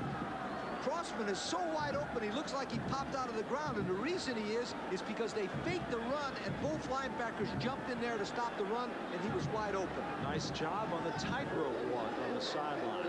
Now the scoreboard indicates Pitt has just 1 timeout remaining in this first half, so keep that in mind with 2:05 to go. Osborne in motion to the far side. Richards had trouble getting his feet that time. He gained a couple down to the 30. Frank Stams, speaking of 30, number 30, a senior from Akron, Ohio, made the tackle. Psychologically, we mentioned that both times that Pittsburgh scored, Notre Dame came back and put something on them. Here's an opportunity for Pitt to do the same thing, go in here 17-17, and psychologically have the edge over the Irish. Clock running with 1:38 left to go, first half. Reggie Williams, number 2, is checked into the game. Sold out crowd here, 56,000 at Pitt Stadium. Dickerson gets away from Stams. He's got Crossman again. Crossman inside the 10 to the 9. He might have been wise to get it out of bounds. 21 yards on the reception, but the clock is stopped as they move the chains down. That's Mike Godfrey right there. The gentleman talking to him was Mike Dickens, the quarterback coach. Again, fake the ball to number 27, Richards, freeze the linebackers, and Crossman, number 31, will slip out. The reason he's so wide open again is both the linebackers on the inside, Stonebreaker and Pritchard, are going towards the run. In the first 4 games, Crossman caught but 4 passes. He's caught 2 on this series. Dickerson's got room inside. He loses the football, loses it, still loses it. Oh, no. Oh, my gosh. Notre Dame. Dickerson carries, fumbles in the end zone. That is unbelievable. I've been coaching 28 years, and I've never seen a play like that. Never. Mike Godfrey cannot believe he's talking to Dickerson. Don't worry about it. Now he rolls out to the left of an option play. Now he'll cut back to his right. Now he drops the ball right there. Now he's going to try to fall on it. Nope, it gets out. He's going to try to fall on it again. Nope, it gets out. Let me tell you something. There is the luck of the Irish. Stan Smigala was the man that fell on it finally. 58 seconds left to go. And Green across the 20 to the 22-yard line. This is unbelievable, Lee. I've never seen a play like this. The quarterback makes a good play, break it to the inside. The ball will be stripped right here as he drops it by himself. Touched it. Nobody touched it. Now, watch this. Instead of just falling on it and being, oh, he slips. Now get it again. Come on, Dickerson. No, it bounces out. I tell you what, there has to be a leprechaun somewhere down there just pushing that ball away. It's also drizzling here in Pittsburgh right now, and that might have something to do with the fact that he couldn't get the handle on it. Brooks runs it up to the 24-yard line. So on an afternoon that's now become very overcast here in Pittsburgh, light rain starting to fall, and with 10 seconds in the clock running, as you take a look at the lights on here at Pitt Stadium, the Panthers of Pitt with an opportunity to take a 21-17 lead into halftime, but no, it doesn't work out that way, and Notre Dame will go in at halftime leading Pittsburgh by the score of 17-14. And let's go back now to Tim Brando. Tim? All right, Roger, thank you. Thank you very much. And it's 17-14. The Fighting Irish with that lead by 3 points at halftime. Well, it's time for the Railback halftime report, and believe me, this is Upset Saturday, and it begins with the biggest upset in college football in quite a while. And the reason it's the biggest upset in quite a while is because it's been a long, long time since this ball club ever won a game. Columbia's streak ends at 44, and they beat a team that in the Ivy League had an opportunity for the Ivy League title in the minds of many. 16-13, Columbia with the victory today. Our congratulations to Coach Larry McElreavy, but we don't end there. A lot more on the way. Right picture there, 17-14. The Reggie Ho field goal gives the Fighting Irish a lead, 17-14, but maybe there'll be a pot of gold for Pittsburgh underneath that rainbow in the second half, Lee. If the game goes to a form, the teams that can run the football should win this game. So if we look at the team that's got the most rushing yardage because of the weather condition and the water on the field, the team that has the most rushing yardage, number 161, should win this ball game if the game goes according to the rules. And that's Notre Dame. Pitt with the more total yardage, 278. If you'll remember, Notre Dame won the toss at the beginning of the game. They deferred to the second half, so they will receive now as Kaplan kicks it off. And a short kick bounces up in the air, and it's picked up by number 28 there for the Fighting Irish, and that's Rod Smith, one of the up men. And he gets it to the 25-yard line, where Notre Dame will have it 1st and 10 and a 3-point lead. And let's take a look at the possessions lead from the first half of the Fighting Irish. Well, they had that interception at the very first, but then they went to work. Touchdown, they came down and did a good drive. All the way, beautiful drive of over 80 yards for a touchdown. Then they had an interception, which was another long one. But then a punt, and the best thing that happened to Notre Dame was the fact that they had a little bit of luck that kept Pittsburgh from scoring in the end zone. We're underway, second half for Pitt Stadium. Roger Twivell, Lee Corso with you. Tony Rice, the quarterback, hands off to Mark Green, runs it right up the middle to the 35-yard line. He'll be very close to a first down. Curtis Bray, 58, and Jerry Olszewski, 55, make the tackle. It's important with the wet field that the quarterback hand the ball off directly to the tailback. No pitch outs. Olszewski makes a good play there, but the Notre Dame left side of the line blew the Pittsburgh line off the ball that time. Pat Eilers will come to the near side. He's number 13, and 25, Raghib Ismail splits to the top on 2nd and 1.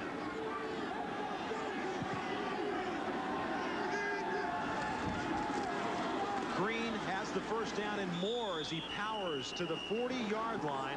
Prentice Wright, number 7, makes the tackle, and Andy Heck, 66, Tim Ryan, 52, and Mike Helt, 55. The left side of the offensive line really moving the Pitt people up. Nice job there by number 71, Brown, that time. He makes the man go the inside, and if you'll notice one thing, Notre Dame is going safe handoff plays. You will see very few option plays on weather like this as you see the fans. It is and Mike Helt, 55. The left side of the offensive line really moving the Pitt people up. Nice job there by number 71, Brown, that time. He makes the man go the inside, and if you'll notice one thing, Notre Dame is going safe handoff plays. You will see very few option plays on weather like this as you see the fans. It is chilly. Temperature in the low 40s, raining, and it is now stopped for all intent and purposes, but a 1st and 10 for Notre Dame. At the 40-yard line, a lot of the folks have left. The pitchback goes to Johnson, 22. He leaps across the 45 to the 47-yard line. 43, Troy Washington makes the stop. Well, the weather here in Pittsburgh, there you can see the standing waters. The skies, rainy skies. Temperature now down to 38.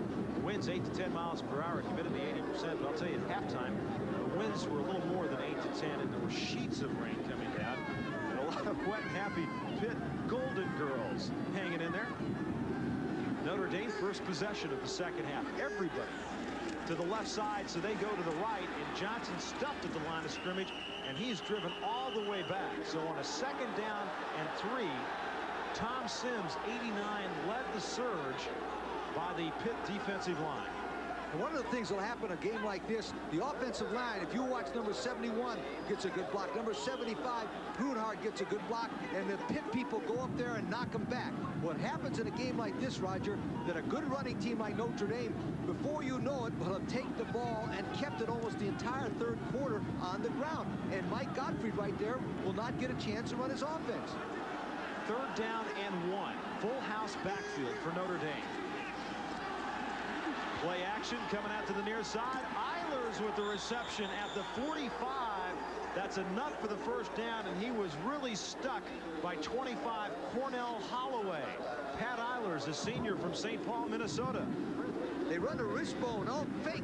There comes number 13, Eilers, slipping out in the flat, throws him a nice pass. Rice does. A good call by Lou Holtz. He got everybody in tight and threw the ball nice and safely to Eilers to the outside. Notre Dame lost 4 offensive line starters to graduation. Another player transferred after last season. They've done a great job of rebuilding their offensive line. On 1st and 10, Rice will pitch it back to Green, and he is stuck behind the line of scrimmage by Alonzo Hampton, the left side cornerback, a junior from Denver, Colorado, the junior college transfer. And Lee, he's been most impressive so far today. Hampton is 6 foot 195, and he comes up good position. Now, it surprised me that Lou Holtz goes to the option play, because this is a very dangerous play with the wet ball. But they execute it really well with number 24, Green, but number 3, Hampton, comes up. That's the kind of play, though, that can turn the ball game around for the opposition if you ever drop one. Even though Notre Dame lost the majority of their offensive line, they returned their top 6 rushers and 7 of their top 8 receivers. So a lot of their skilled people still intact as Brooks makes the reception at the 35. Brooks inside the 30 to the 26-yard line as Tony Brooks with the 20-yard reception from Tony Rice, and it up for the first down. They'll fake the ball inside, and now what they do, watch number 40. Keep your eye on him. They'll fake the ball to him, and he'll slip out in the side. Number 55, Olszewski, is supposed to cover him, but oh, nice play by Brooks. Good hands, and he makes a first down for the Irish. Just his 5th reception of the season, had but 3 coming into this game. And offensively, Brooks, he has not lost a yard rushing the football this year. First and 10, 11:04 to go, third quarter. Green on the right side, following Grunhardt and Dean Brown. He's inside the 30 to the 28-yard line, and Olszewski, 55, the middle linebacker, who's been in on so many tackles today, makes the stop. Joe Allen, by the way, now is checked in for Grunhardt at right guard. Allen is also out of Chicago, Illinois. This is a typical Notre Dame type of drive. They're already chewing up nearly 5 minutes of this third quarter. They've got it 2nd and 6 at the 23 out of the I. Eiler's in motion to the near side. Rice pitches it back to Brooks. Trying to get a block from Derek Brown. Brooks out at the 17. A penalty marker is down as Derek Brown was downfield blocking. And Lewis Riddick and Troy Washington, the safeties, came up to make the tackle, and it looks as though it's going to go against Notre Dame. One of the officials called holding on Notre Dame, and we don't know what the other official called, but if it is, it'll negate a great play there. Might have been Derek Brown, the tight end, who was trying to get the block downfield. And sometimes those tight ends and wide receivers get a little frustrated in the open field. Take a look at number 86, Brown, and see if he holds on to his jersey. Yes, sir. It's a good thing that number 5, Riddick, didn't have a tearaway jersey on there. He'd have been naked right sitting there. Riddick's from a great football family. His brother Rob's a running back for the Buffalo Bills, and Tim Lewis, his cousin, with the Green Bay Packers. He's also a former fullback, so it must be a really tough, good all-around athlete. Lou Holtz pacing the sideline. He'll get a little emotional before the game's over. You folks saw her open at the top. Last year, he threw off his hat and his sweatshirt in the game against Pitt. 2nd down and 10.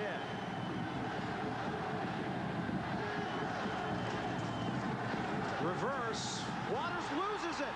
Pitt's got it. 91. Carnell Smith comes up with a fumble recovery. On the reverse to the wide receiver, Ricky Waters. He dropped the football, and Smith was right there. There's Waters, number 12, getting a handoff from number 24, Green, but he drops the ball. The reason he dropped that ball, he had his eye on number 91, Smith, instead of getting the ball first. Good play by Smith from Toledo, Ohio. Stops a big Notre Dame drive. Lee, just what you talked about. You were surprised at them running the option. You must have been surprised at that play. I was a little surprised, but Holtz is the head coach of Notre Dame, and he's not there because he's a loser, believe me.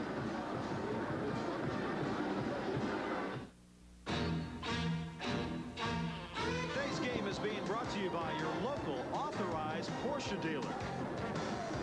By Bud Light, everything else is just a light. And by new Right Guard Sports Stick from Gillette. Antiperspirant and deodorant. Anything less would be uncivilized.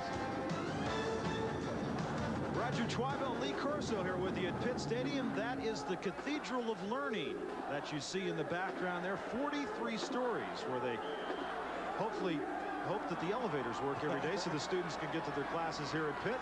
And on the turnover by Notre Dame, Pitt has it 1st and 10 from the 33-yard line.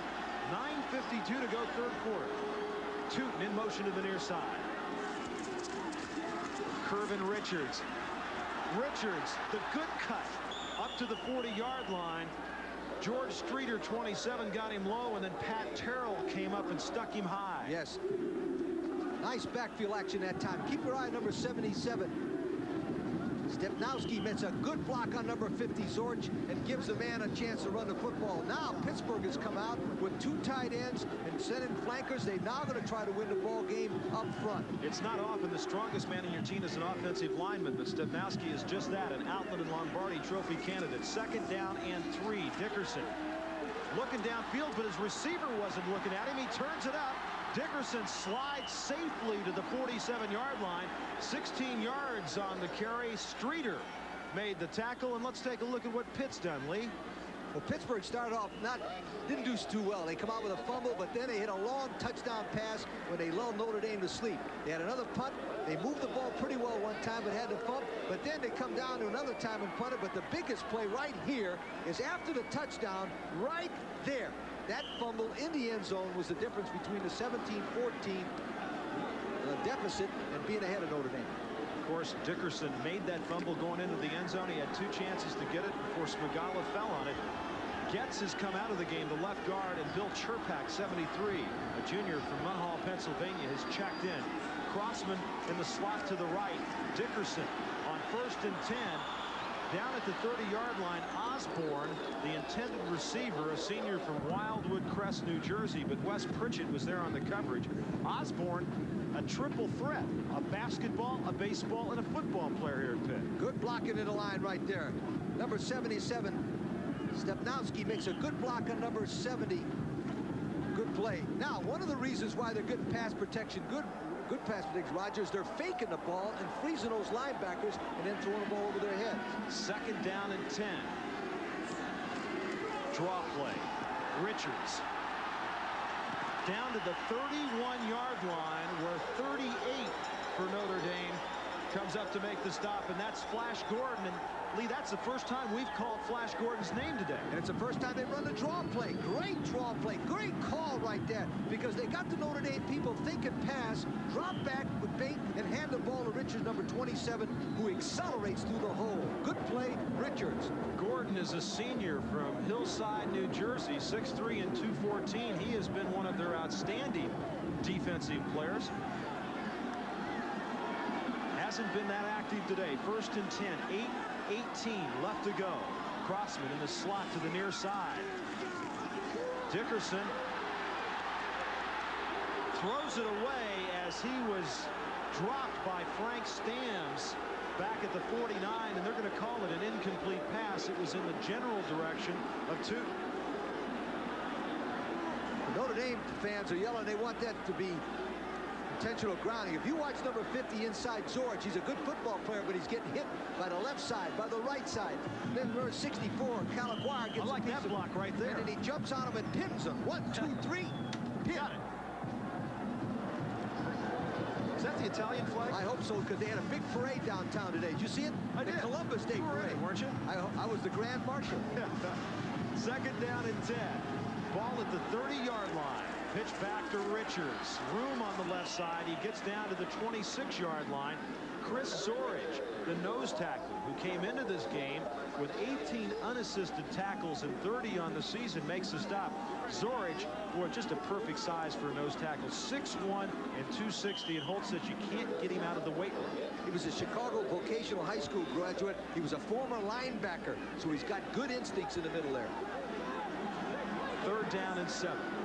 Big 3rd down play here for the Pitt Panthers. 7:35 to go, 3rd quarter.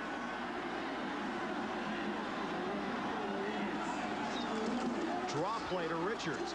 Penalty marker down inside, and Richards gets nothing. Richards gets absolutely nothing. Zorich 50, and Michael Stonebreaker, the leading tackler for the Fighting Irish, make the stop, and it's going to be a holding call to boot against the Pitt Panthers. This will be interesting. It's 4th down. Will Notre Dame take the penalty and move him back 10, or make it 4th down? Holding. Offense is declined. 4th down. The reason, Lee, Pitt's had problems with their kicking game. And coming on now is the freshman Scott Kaplan, who's been finding extra points. He's made all 7 this year. Field goal attempts 2 out of 3. His long has been 40 yards. And right now he'll set his tee down at the 34. So this will be a 44-yard attempt for the youngster from Coral Springs, Florida, which is just up north from Fort Lauderdale. Osborne will hold it. So this will be the longest attempt of his so far brief college career.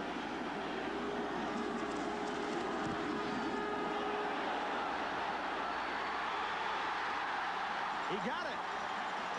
44 yards for Scott Kaplan.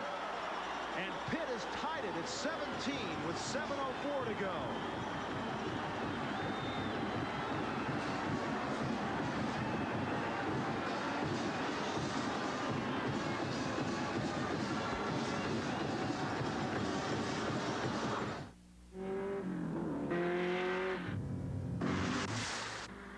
Ragib Ismail, the freshman from Wilkes-Barre, Pennsylvania.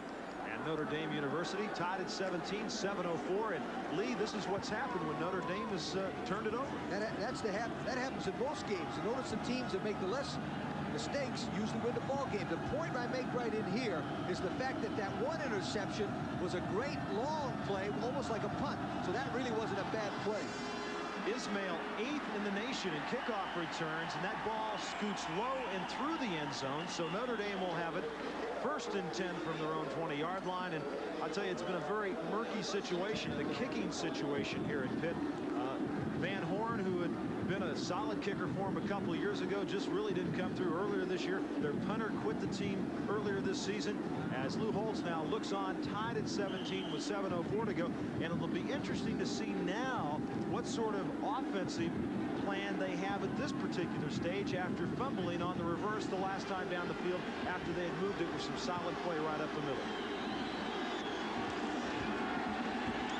Rice swings it out to Johnson on the far side, and he gets maybe 2 or 3 as Jerry Olszewski, the senior from Youngstown, Ohio, comes up to make the stop on Anthony Johnson. That's just his 3rd pass reception this year. In the middle, Olszewski moves to his left. He's reading the number, fullback number 22, and comes up in a good position. This is what you like about a linebacker. He's from sideline to sideline, and when he makes the tackle, he brings him down.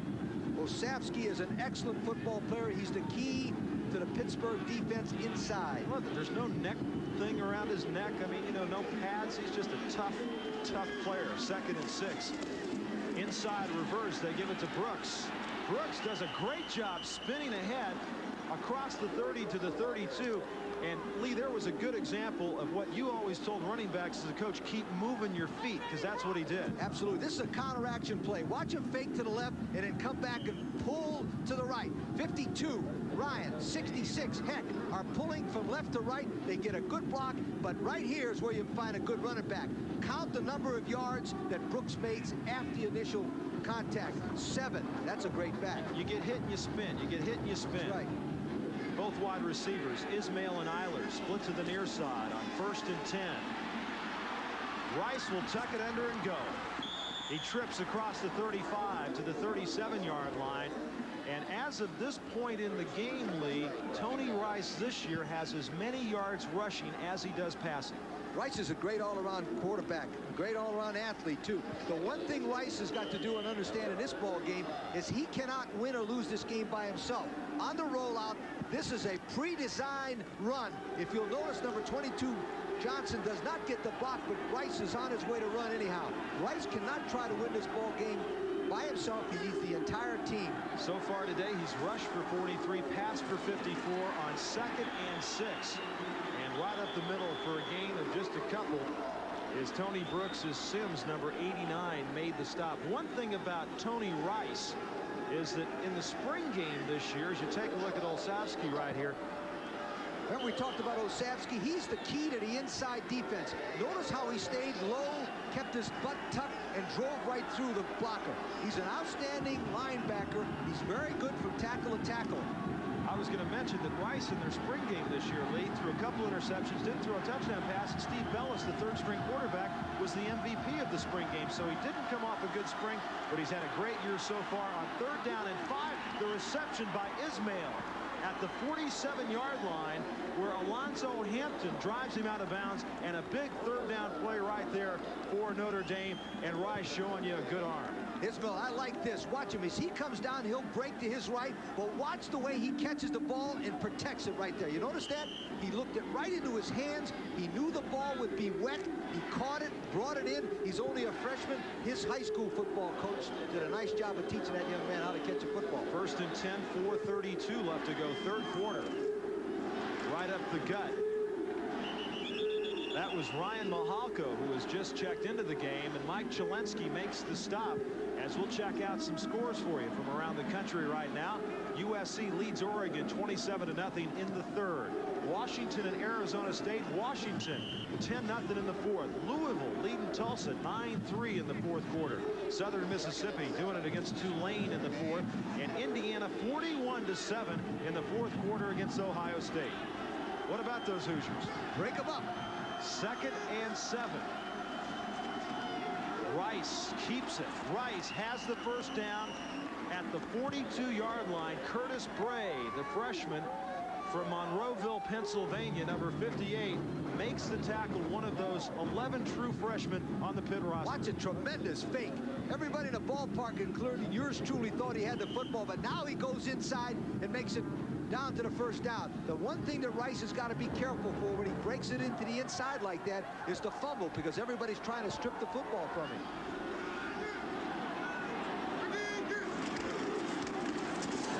And stuffed in the backfield as Pitt came busting through that time was number 96, Richard Allen.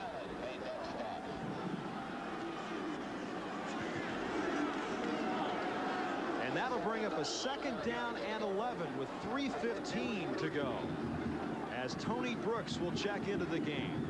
39, Braxton Banks, who's been out with an injury, has also got in on the last couple of plays for the Fighting Irish of Notre Dame, as both receivers this time, Steve Alanes and Eiler, split to the near side.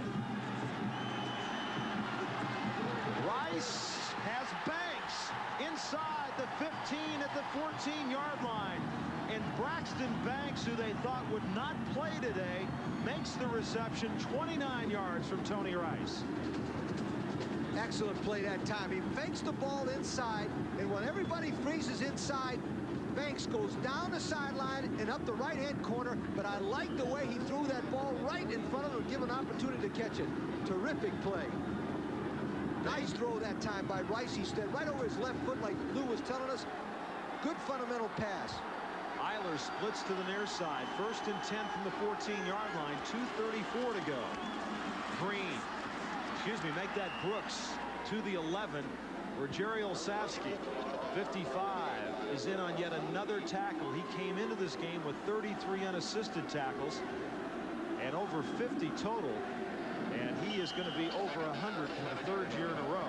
Notre Dame, the last time they were driving like this, got a little bit too cute by running a reverse play and fumble the ball. I would think right now that Notre Dame will pound it in there. If it's necessary on 4th down, go for it and make the touchdown. 2nd and 7, 2 minutes to go, 3rd quarter. We're tied at 17. And Rice hands it to Banks, and Banks is stuffed by Olszewski.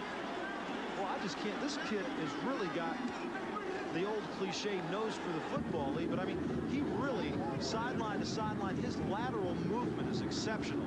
He's a leader of that defensive team also. Now, if you watch him in the left-hand part of your picture, Olszewski will get nice and square. By square, they mean watch him. Boom! See how he took him on and drove him back? That, ladies and gentlemen, is a clinic on how to stop a big fullback one-on-one. Is that a square jawed looking guy right there? 3rd down and 5. Splits to the near side. Banks is open on the far side. He makes the catch and is knocked out by Hampton at the 3, but it will be enough for an Irish 1st down. Boy, they found Banks out of the backfield, Coach. Absolutely. What they're doing is they're faking the ball to the tailback, but you watch number 39, Banks, slip out there. The reason why he's wide open is because the linebackers are jumping on number 40, Brooks, and the fullback slips in the flat, wide open. Full house backfield now. 1st and goal from the 3-yard line. Banks, they've got him at the 2, and they drive him back to the 3-yard line. Olszewski, one of the men in there. Also, Ricardo McDonald, the freshman from Paterson, New Jersey, and Lewis Riddick, the strong side safety. It's interesting. Now, last time Lou was down here, ran the fullback, and ran the fullback inside.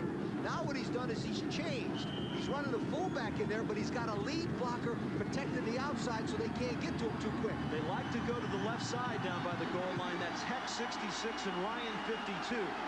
2nd and goal from the 1. Banks on the right side. Touchdown, Notre Dame.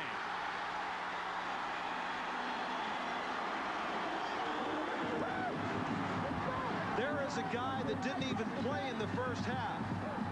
Braxton Banks wasn't even supposed to play today. He's been out with an injury, and he gives the Irish the lead. Great call by Lou. Everybody thought he was going to the left, but it goes to the right. Now, if you'll notice the size of this, but if you'll notice to the right side of your picture, one of the backs was protecting the outside, and that's why Banks, number 39, got in there for the touchdown. Reggie Ho for the point after. And it's no good. They say it's no good. And Reggie Ho has missed his second extra point of the year.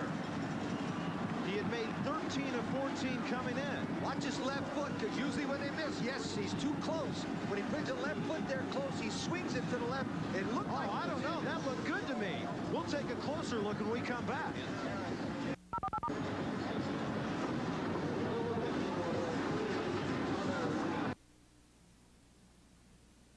You know, the extra point. Now look closely as this ball will go to the left, and you make the judgment. Was it good or was it not good? The official on the left-hand part of your screen should be looking at that one right straight up. Man, that looked good from this angle.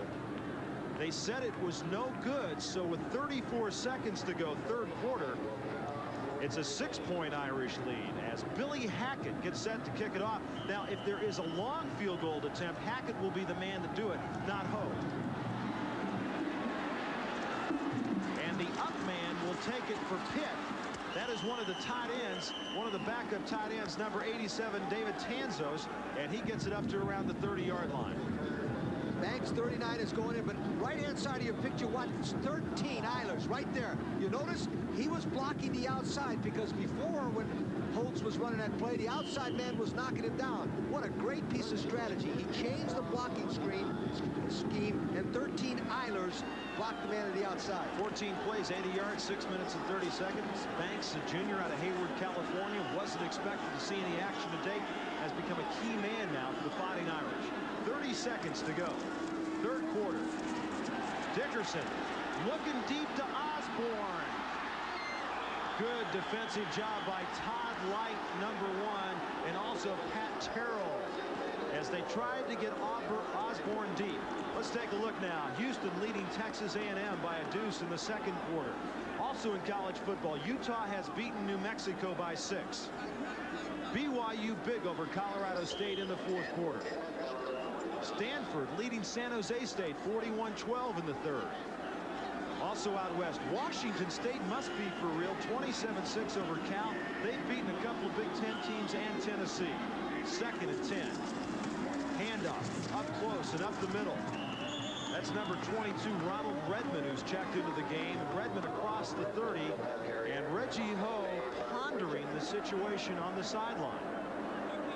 The rain is starting to come down now. With the 23-17 lead, you got to be careful not to turn this ball over down in your own area, because Notre Dame could put it away for good then.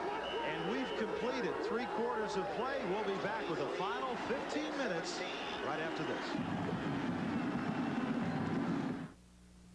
The way it looks. I'll be finished soon. Oh, good. Look, I bought you some new fishing clothes. Hey, those are nice. Thanks. In fact, I'll wear them this afternoon. From work to weekends, Dickies are America's favorite work clothes. Made with Fortrell polyester by Fiber Industry.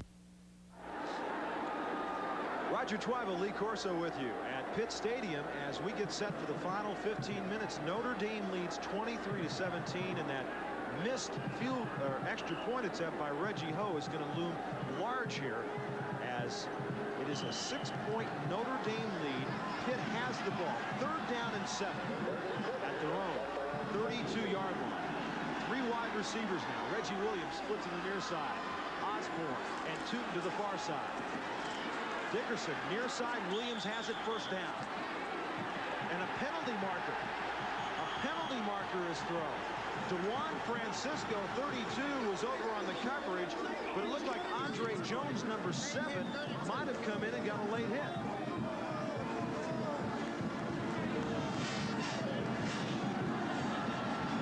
Francisco, number 32, was isolated one-on-one to the left-hand side of your picture. Dickerson steps forward. Watch him step over his left foot. Well-thrown football. Perfect throw right there to number 2. Williams, and he goes out of bounds, and they probably called it on Francisco there because he hit him while the receiver was out of bounds. It looked like he was trying to get out of bounds while Francisco hit him. His knee was down, so possibly that is. So it was DeJuan Francisco. Dead ball foul. Personal foul on the defense. 15 yards. First down. Lee, that's two 15-yard penalties now against Notre Dame. And the last time they got a 15-yarder, Pitt took it on in. That one I don't agree with the official. There was no way in the world Francisco could have known if that guy's knee was down at that fast of a point. 1st and 10. The ball at the 44-yard line of Notre Dame. Plenty of protection. Now Dickerson's got to get out of the way. He does. He's waving Tootin deep, and he'll run it. He's got the first down, and he's out of bounds. What a great job by Darnell Dickerson. 6'4", 200-pound sophomore from Detroit. Tom Gorman, number 87, was the man that nearly had him. Right. Number 87, Gorman, who missed the first 2 ball games with a torn chest muscle, just doesn't have enough power to get Rick Dickerson. Dickerson, remember, is 6'4" and 200 pounds, so he's not a normal-sized quarterback to knock down. Excellent play. He was trying to get Tootin's attention to move on downfield, and by the time he did, Dickerson had already committed Lee to run with the football. Basically, though, it was a smart play because number 27, Streeter, was in his vision. Good play that time by Dickerson. Athletic ability. Let's give the Pitt offensive line credit. I mean, Dickerson has had a lot of time to throw the football today and had plenty of time then. Gorman had the late rush in on him as Williams splits to the near side along with Barron Jackson on 1st and 10 from the 34, and Curvin Richards inside the 30 to the 27-yard line. As Notre Dame will bring in Ned Bolkar, 47, as they do some situation substitutions. Also checking into the game for the Fighting Irish, number 74, Mirko Jurovic. And a lot of fans have hung in here this afternoon from cold and rain. Yeah, they're great Pittsburgh fans. Number 71, Tom Rickens, 6'5", 285, the left offensive tackle from Murraysville, Pennsylvania, open up that hole. Double tight ends on 2nd and 3. Richards, the lone setback. Now Tootin in motion to the near side. Richards inside the 25. He has the first down to the 23-yard line.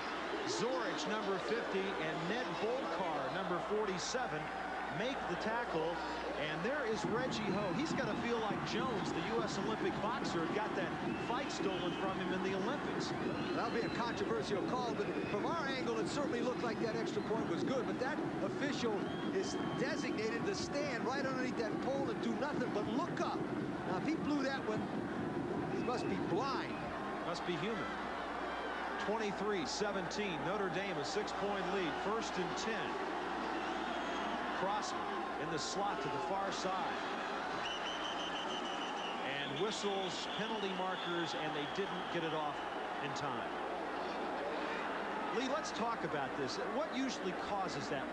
Most colleges send their plays in from the sideline. What they do, dead ball foul, delay of game, offense, 5 yards. Pittsburgh has offensive coordinator Mike Dickens on the sideline, and he signals in right there. He's got the headsets on.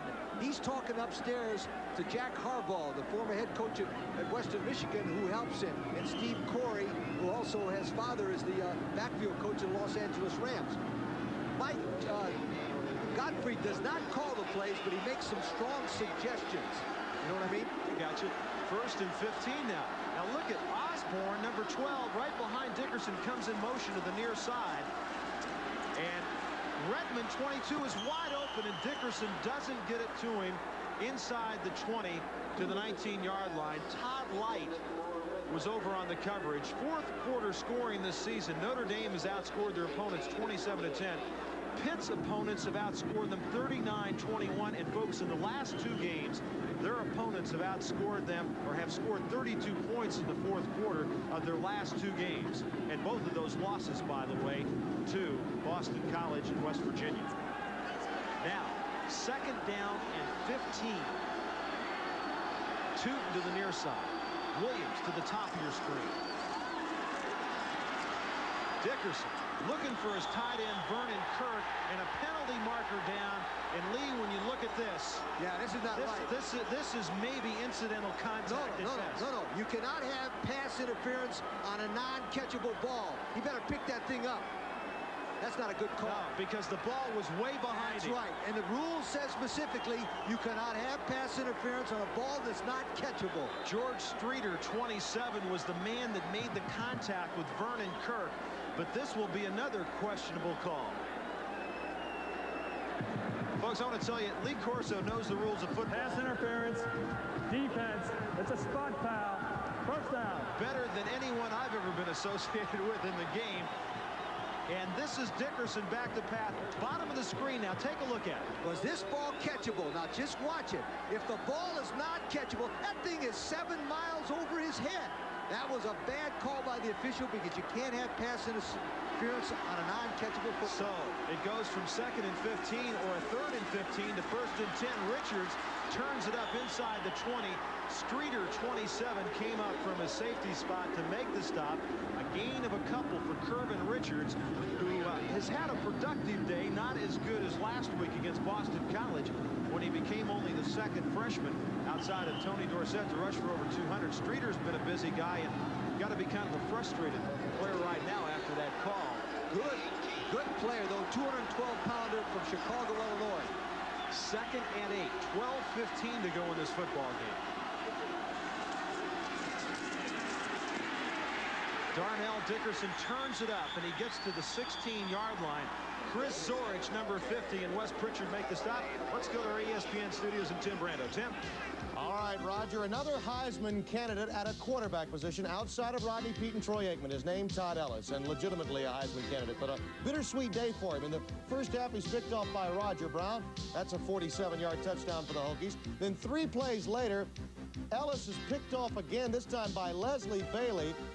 5 interceptions he gave up, but he also threw for 272 yards and a record 53 attempts today and a 2-point win for South Carolina.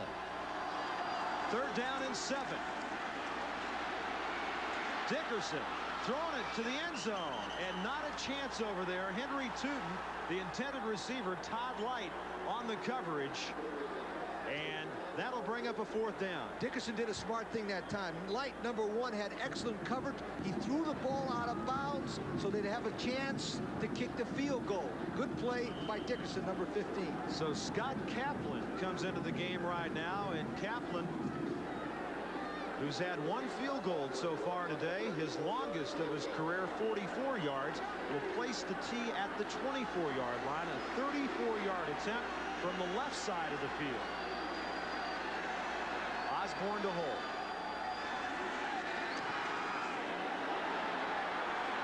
And he got it. Big day for freshman Scott Kaplan, as now Pitt trails by 3 with 11:19 to go.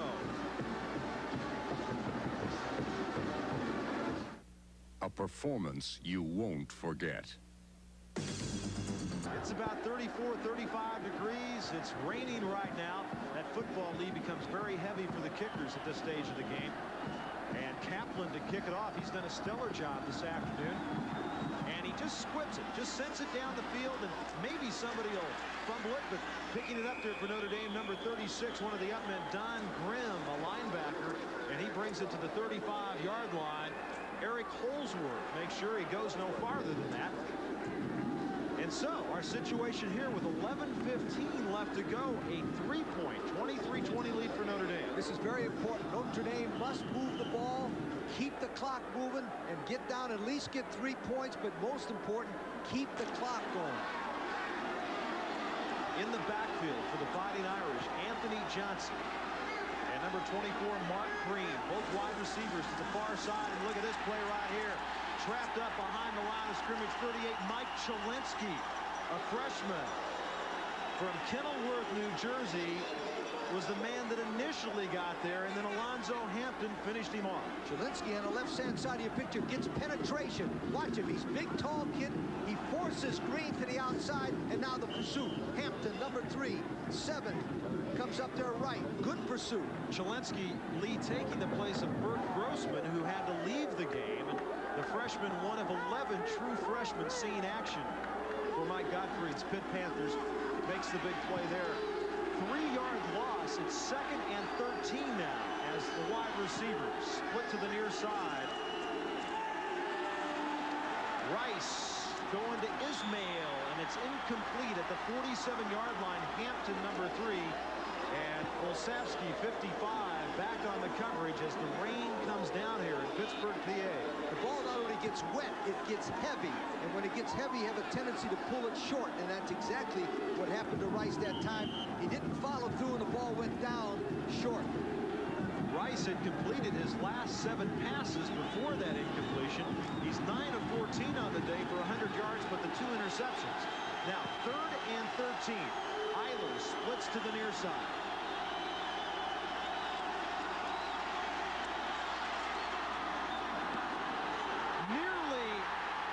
Nearly completed, but Steve Allenez, number 80, can't hold on to it as Troy Washington came up to make the big stick.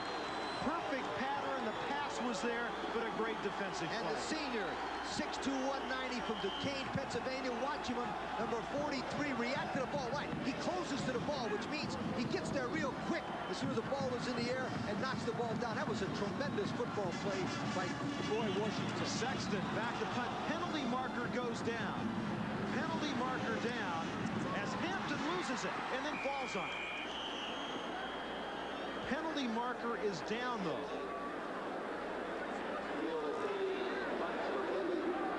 That time, Sexton came up just a little bit and just wanted to take about a 1 step. It's against Pitt. Too many men on the field.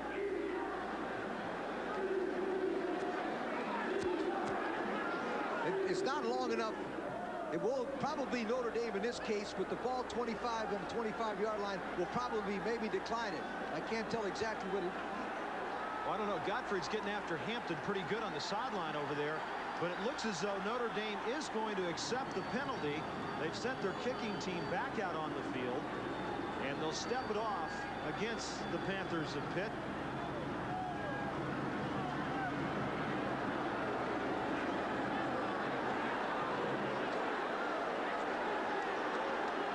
Well, now they're stepping off 15 yards.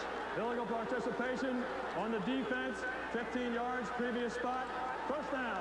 All right, Lee, explain it. All right, they had 12 men on the field, and the men didn't make an effort to try to get out. That's a 15-yard penalty. I thought they had fourth and more than 15. That's what was my mistake. 4th and 13. Wow, that was it. All right, a big turnabout here with 10:09 to go. 1st and 10, Notre Dame. And Banks is twirled down, number 7, Prentice Wright. Boy, that was a strong tackle right there. He picked him up off the ground and just threw him down. The Orlando native from the right-hand side of your picture will come into the right. Now watch as they run Banks to the left.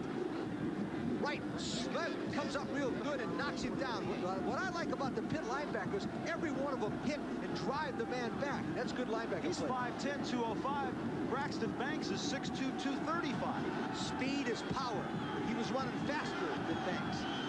Ismail and Eilers split to the near side. 2nd and 10. Rice is going to run with it across midfield inside the 45 to the 44-yard line. A gain of 8. A gain of 8 for Tony Rice. Richard Allen, 96. And also in there, Carnell Smith, 91 to trip him up. This is a great play for a quarterback who can run. The fullback will slip in the flat. Number 24, Green, will get his block, and now Rice just takes off. What Notre Dame does here is spread everybody out and let Rice just take his natural ability and run the football. Good play. Here is a big play. 3rd down and about 2. Rod West, 43, a tight end checks in, so they'll line up double tight end right now.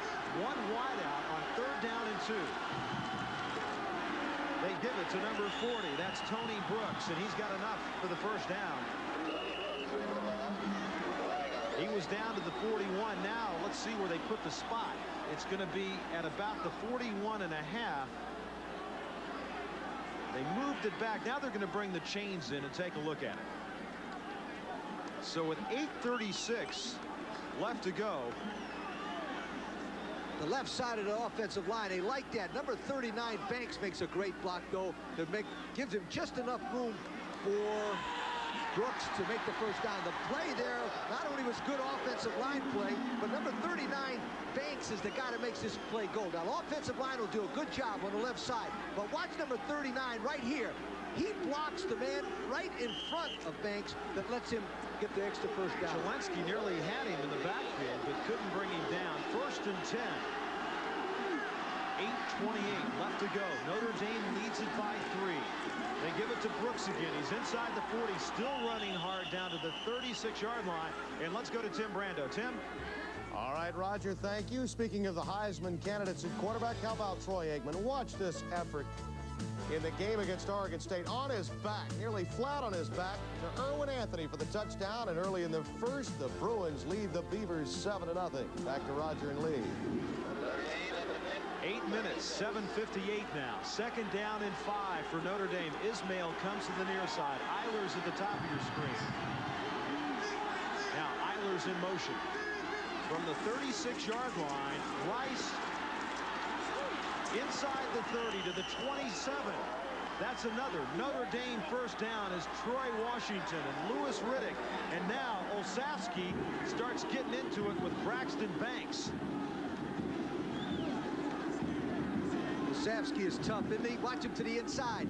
He comes on, he shuffles, he takes on the one man. Number 55, Help, moves to his outside. Now Banks is going to get a piece of him, and he gets knocked over by everybody.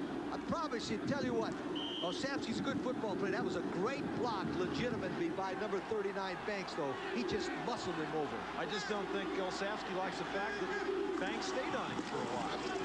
Handoff up the middle. Green breaks one tackle.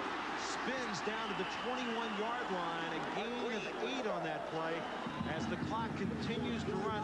And Olszewski lost his helmet against Troy Washington. Made the tackle, and now Notre Dame is grinding it out. The clock running, and Olszewski's got a helmet problem. And Reggie Ho thinking about, well, we've got a 3-point lead. If they need me this time, maybe I can make up for that missed extra point, that phantom extra point. Notre Dame will take 3, but they want 7 to put this game out of reach. 2nd down and 3. Banks. He gets a couple. Olszewski once again in on the tackle, and Curtis Gray, number 58. Of all the linebackers we've seen this year, Olszewski looks like the most physical, most dominant player on the inside we've seen. He should be a legitimate candidate for the Butkus Award given in Orlando for the outstanding linebacker in America. He's a tremendous football player. If for nothing else, he doesn't wear any elbow pads or anything. I mean, I can't get over that. This day and age of gloves and pads and everything else, the guy is a real throwback. 3rd and 1 with 6:15 to go in the game. Banks and Green, the setback. Braxton Banks spins, great effort, and he's got the first down to the 15-yard line. Carnell Smith and Olszewski make the tackle, but what a great second effort by the junior from Hayward, California, and there is a Pitt player down on the field at the 19-yard line. The left tackle, Andy Heck, number 66, is 6'7", 277. If you watch him explode off the ball there, he knocks 2 guys down to the inside, number 71, Brown, but this is tremendous effort. Remember we talked about moving forward, always moving forward. Tremendous effort by Banks. One thing he's got to be careful. He switched the ball when he was twisting, and that could be a fumble. Once again, Chalesky was the man that had a shot at him behind the line of scrimmage. Couldn't hold on. A Pitt player is down. A timeout on the field with 6:06 to go. This long row of junkers is no match for the Ford Bigfoot. But here's a real test. Can a regular Ford 4x4 drive over it carrying a Chevy and towing the 14,000-pound Bigfoot? The Ford starts clawing over the jagged metal with a Chevy on board and towing Bigfoot. Ford is the only pickup with 4 choices of multi-port fuel-injected engines to give you the power you want when you need it. Yes, the Ford triumphs over the twisted junkers in spite of its tremendous load. Ford, the best-built American trucks, 8 years running, built Ford tough. First, Gillette made 4th-ranked Auburn at LSU. That's coming up immediately following this game between Pitt and Notre Dame. And what a great one we've got here at Pittsburgh, where for the past 2 years, Pitt has beaten Notre Dame. They've beaten them the last 3 times they've played. Notre Dame has it 1st and 10. The ball at the 15-yard line. Pittsburgh jumped into a goal line defense right now, trying to stop them. Brooks, 40, cuts it out inside the 5 to the 4-yard line, and a great piece of running by Tony Brooks. Lewis Riddick and Carnell Smith make the stop, and Brooks one of 3 players for Notre Dame who came into this game with nearly 300 yards in rushing. The reason I mentioned they were in a goal line defense, when you're in a goal line defense, there's a chance you might break one, and he does. Right there, good blocking on the right side, and then Brooks goes forward. When you go into a goal line defense, Roger, you take a calculated risk, and if you break that first line, it's gone. They spot it at the 5-yard line. First and goal from the 5. Eilers, the lone wide receiver, split to the near side. Banks and Brooks. It's Brooks. He eludes one tackle, but he can't elude the second one. 25, Cornell Holloway was the man that got a hold of him and drove him out of bounds. Also, Jeff Esters, 97, a freshman from Dania, Florida, in on the stop. I think that was an automatic that Brooks busted because everybody went to the right. Brooks started to the right and then ran in to Rice, and then it was on his own. Mike Godfrey understands that his weapon not only is Notre Dame, it's that 4:48. Notre Dame has got that clock, just like I told you, moving it. Second and goal from the 9-yard line. Johnson and Green the setbacks. And they give it to Green, number 24. Green, touchdown, Notre Dame.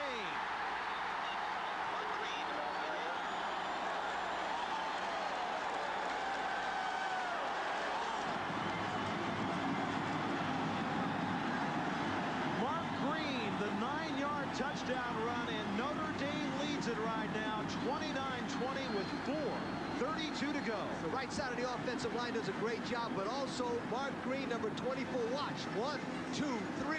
He drives forward. The captain from Riverside, California. 2 hands on the football. Touchdown, Notre Dame. 96 Allen had a piece of him at the line of scrimmage and let him go as Reggie Ho comes on to attempt the point after.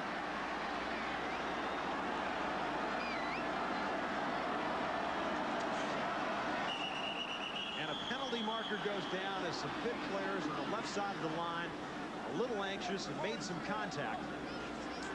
Whoa. Good drive there, and of course, Green, the tailback, with his 3rd rushing touchdown of the year. Okay, count how many yards. Right there. He's hit at the line of scrimmage. That's 5, that's 8, that's 9, that's 10 yards after the first contact. You draw them up on the board, but they never seem to work as good as when you got a great runner with tremendous determination.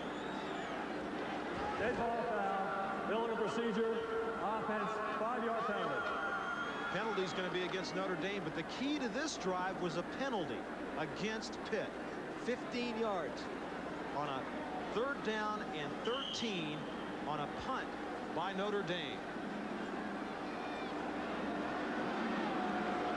You know, you could fault the officials on that in judgment, but that was a count penalty. All you got to do is count 12.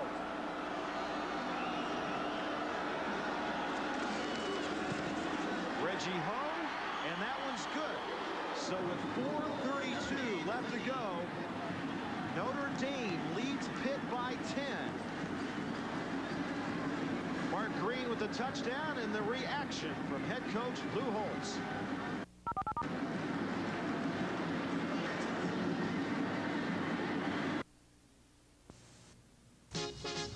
Their 3rd consecutive game as Billy Hackett gets set to kick it off, and back deep Kervin Richards, 27, and Glenn DeVoe, number 32. 4:32 to go.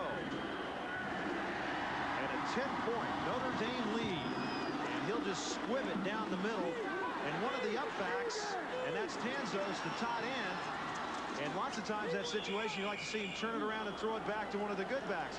Auburn, LSU coming up next. Let's go to Mike Patrick. Thank you, Roger. We're standing by for the 4th-ranked Auburn Tigers against the LSU Tigers from Tiger Stadium in Baton Rouge, Louisiana. Auburn undefeated, ranked 4th in the country. LSU coming home after playing 3 road games in a row. So we're standing by for that one, and let's go back to you with Pitt and Notre Dame. Thanks, Mike. Dickerson 0 for 5 passing in this half. 1st and 10 coming near side to Tootin. He's got it out of bounds at the 47-yard line.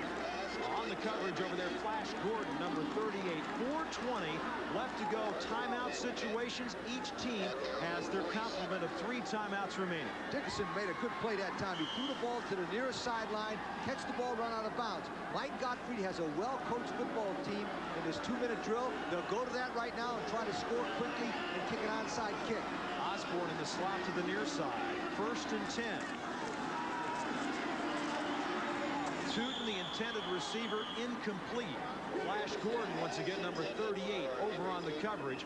And Dickerson, you see, come on, guys, get back in the huddle. Let's get these plays called.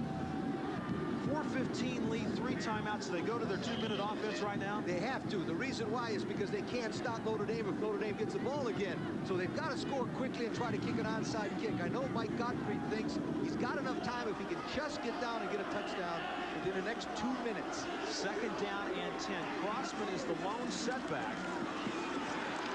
Dickerson coming to Tootin, and the pass is incomplete.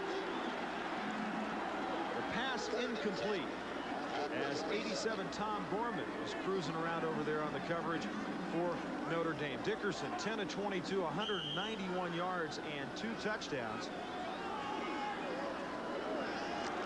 97 Arnold Ali has checked into the game. He's playing the defensive end on the left side. That's kind of a stand-up defensive end. 3rd down and 10. 4:11 left to go. Pitt trails by 10. And going right down the middle to Osborne, and a penalty marker is down. They say the pass was incomplete, and a penalty marker is down. 42 Michael Stonebreaker was the man covering.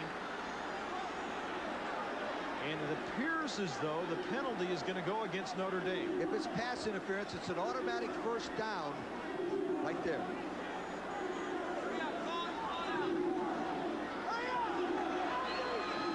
Defensive holding is still an automatic 1st down, so it'll be Pittsburgh's ball.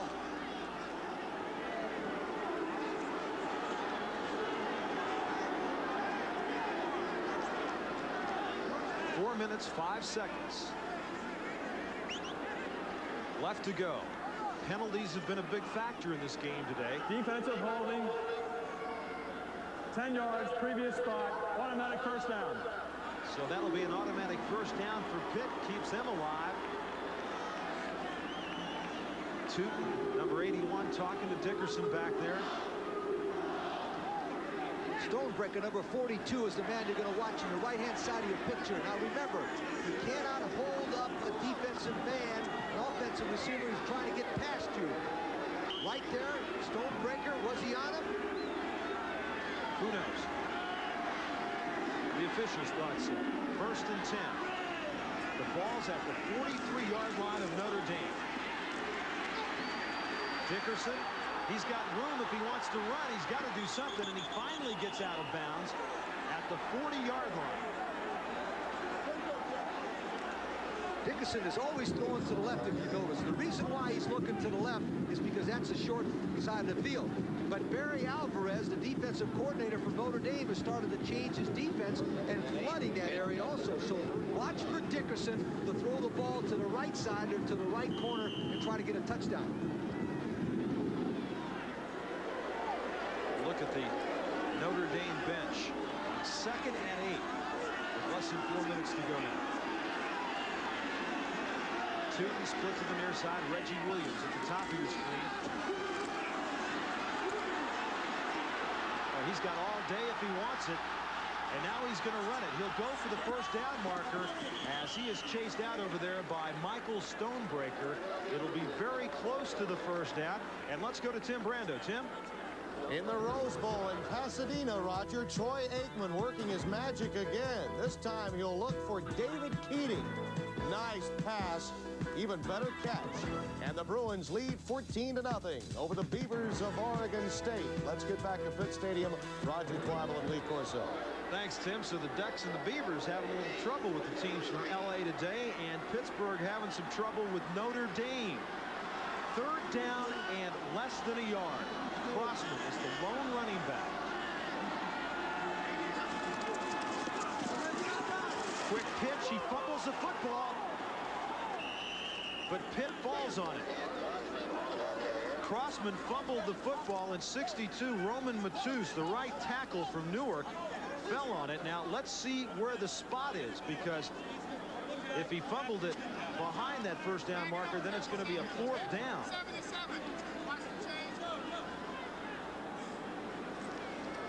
And they'll bring in the sticks.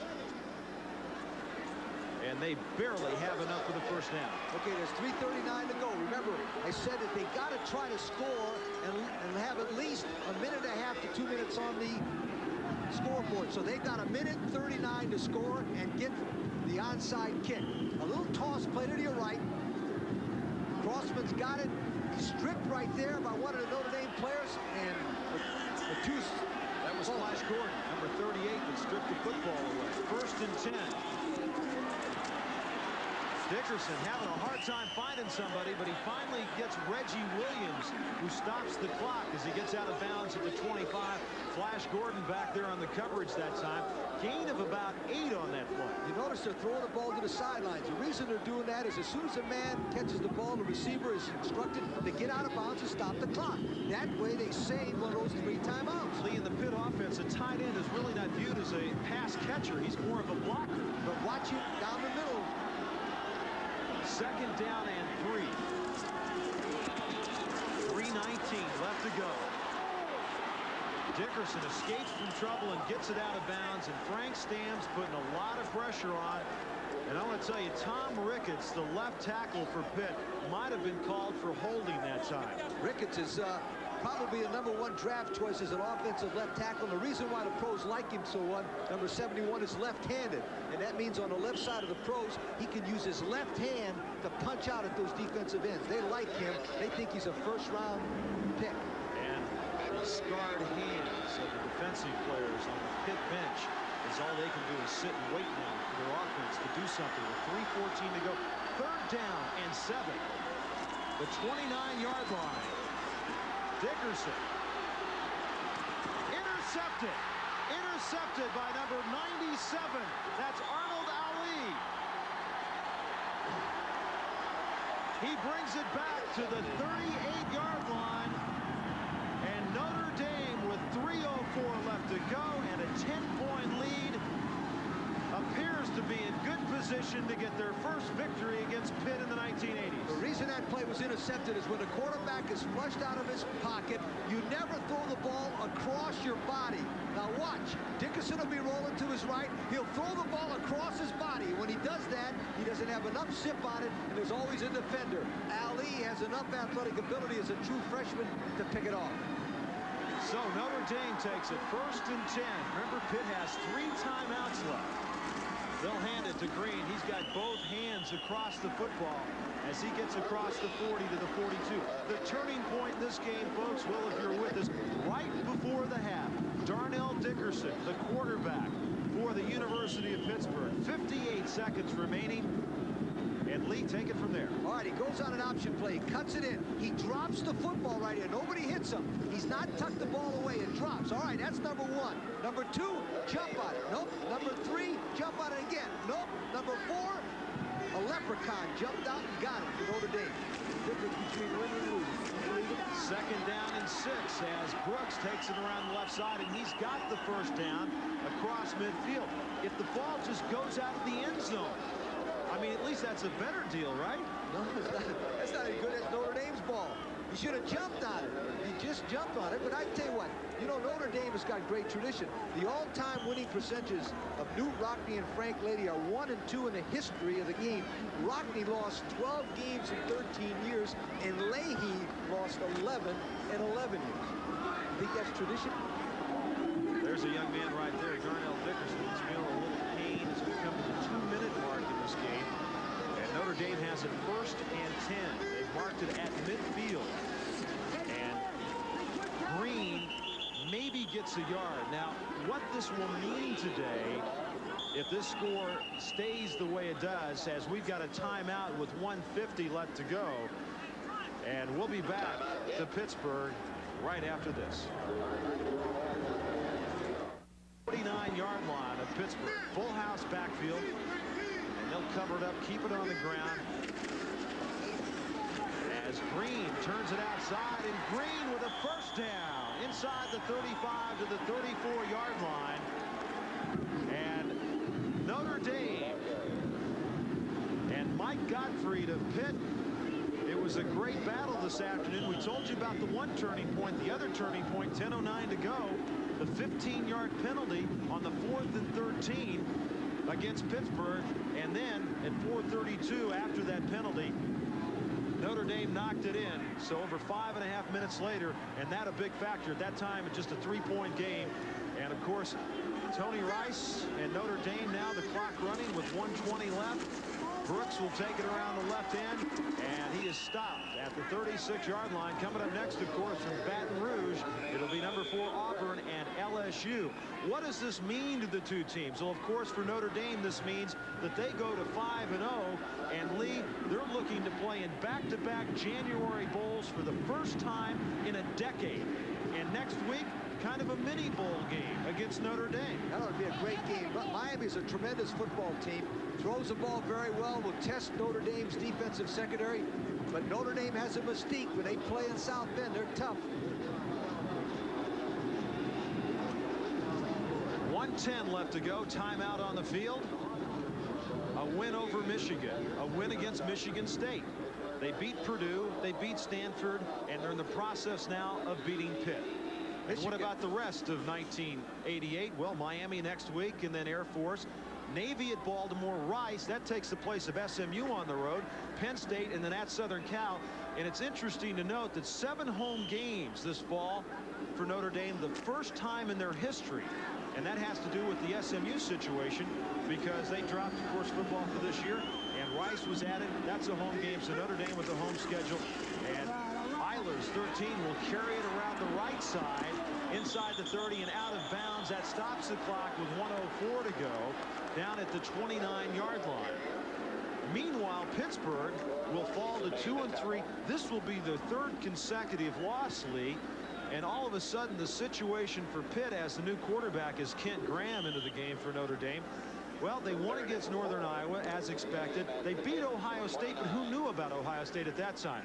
West Virginia blew them out pretty good here, and then they lost to Boston College in the 4th quarter. Coming up, Temple, who they've had a tough time against, Navy, Rutgers, and they finish on the road against Penn State, North Carolina State, and Syracuse.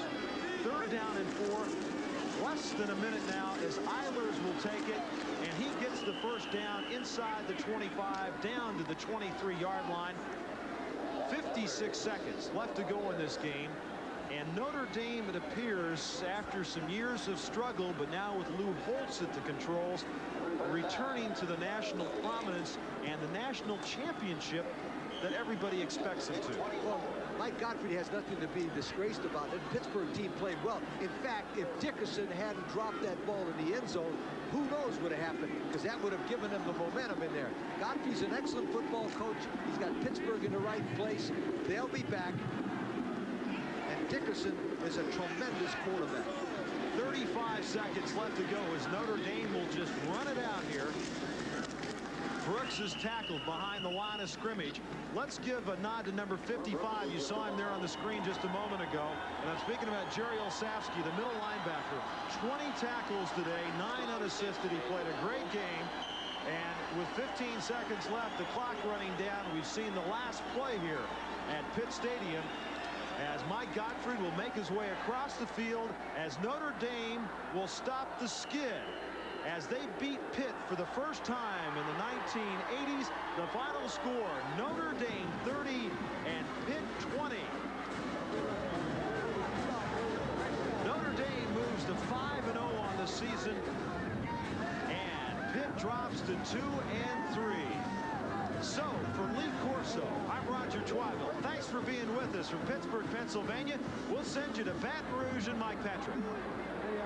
Roger, thanks very much, and we want to welcome everyone that watched that great ball game between Pitt and Notre Dame. We have already had a turnover in this one in the first minute as Reggie Slack intercepted by Jimmy Young of the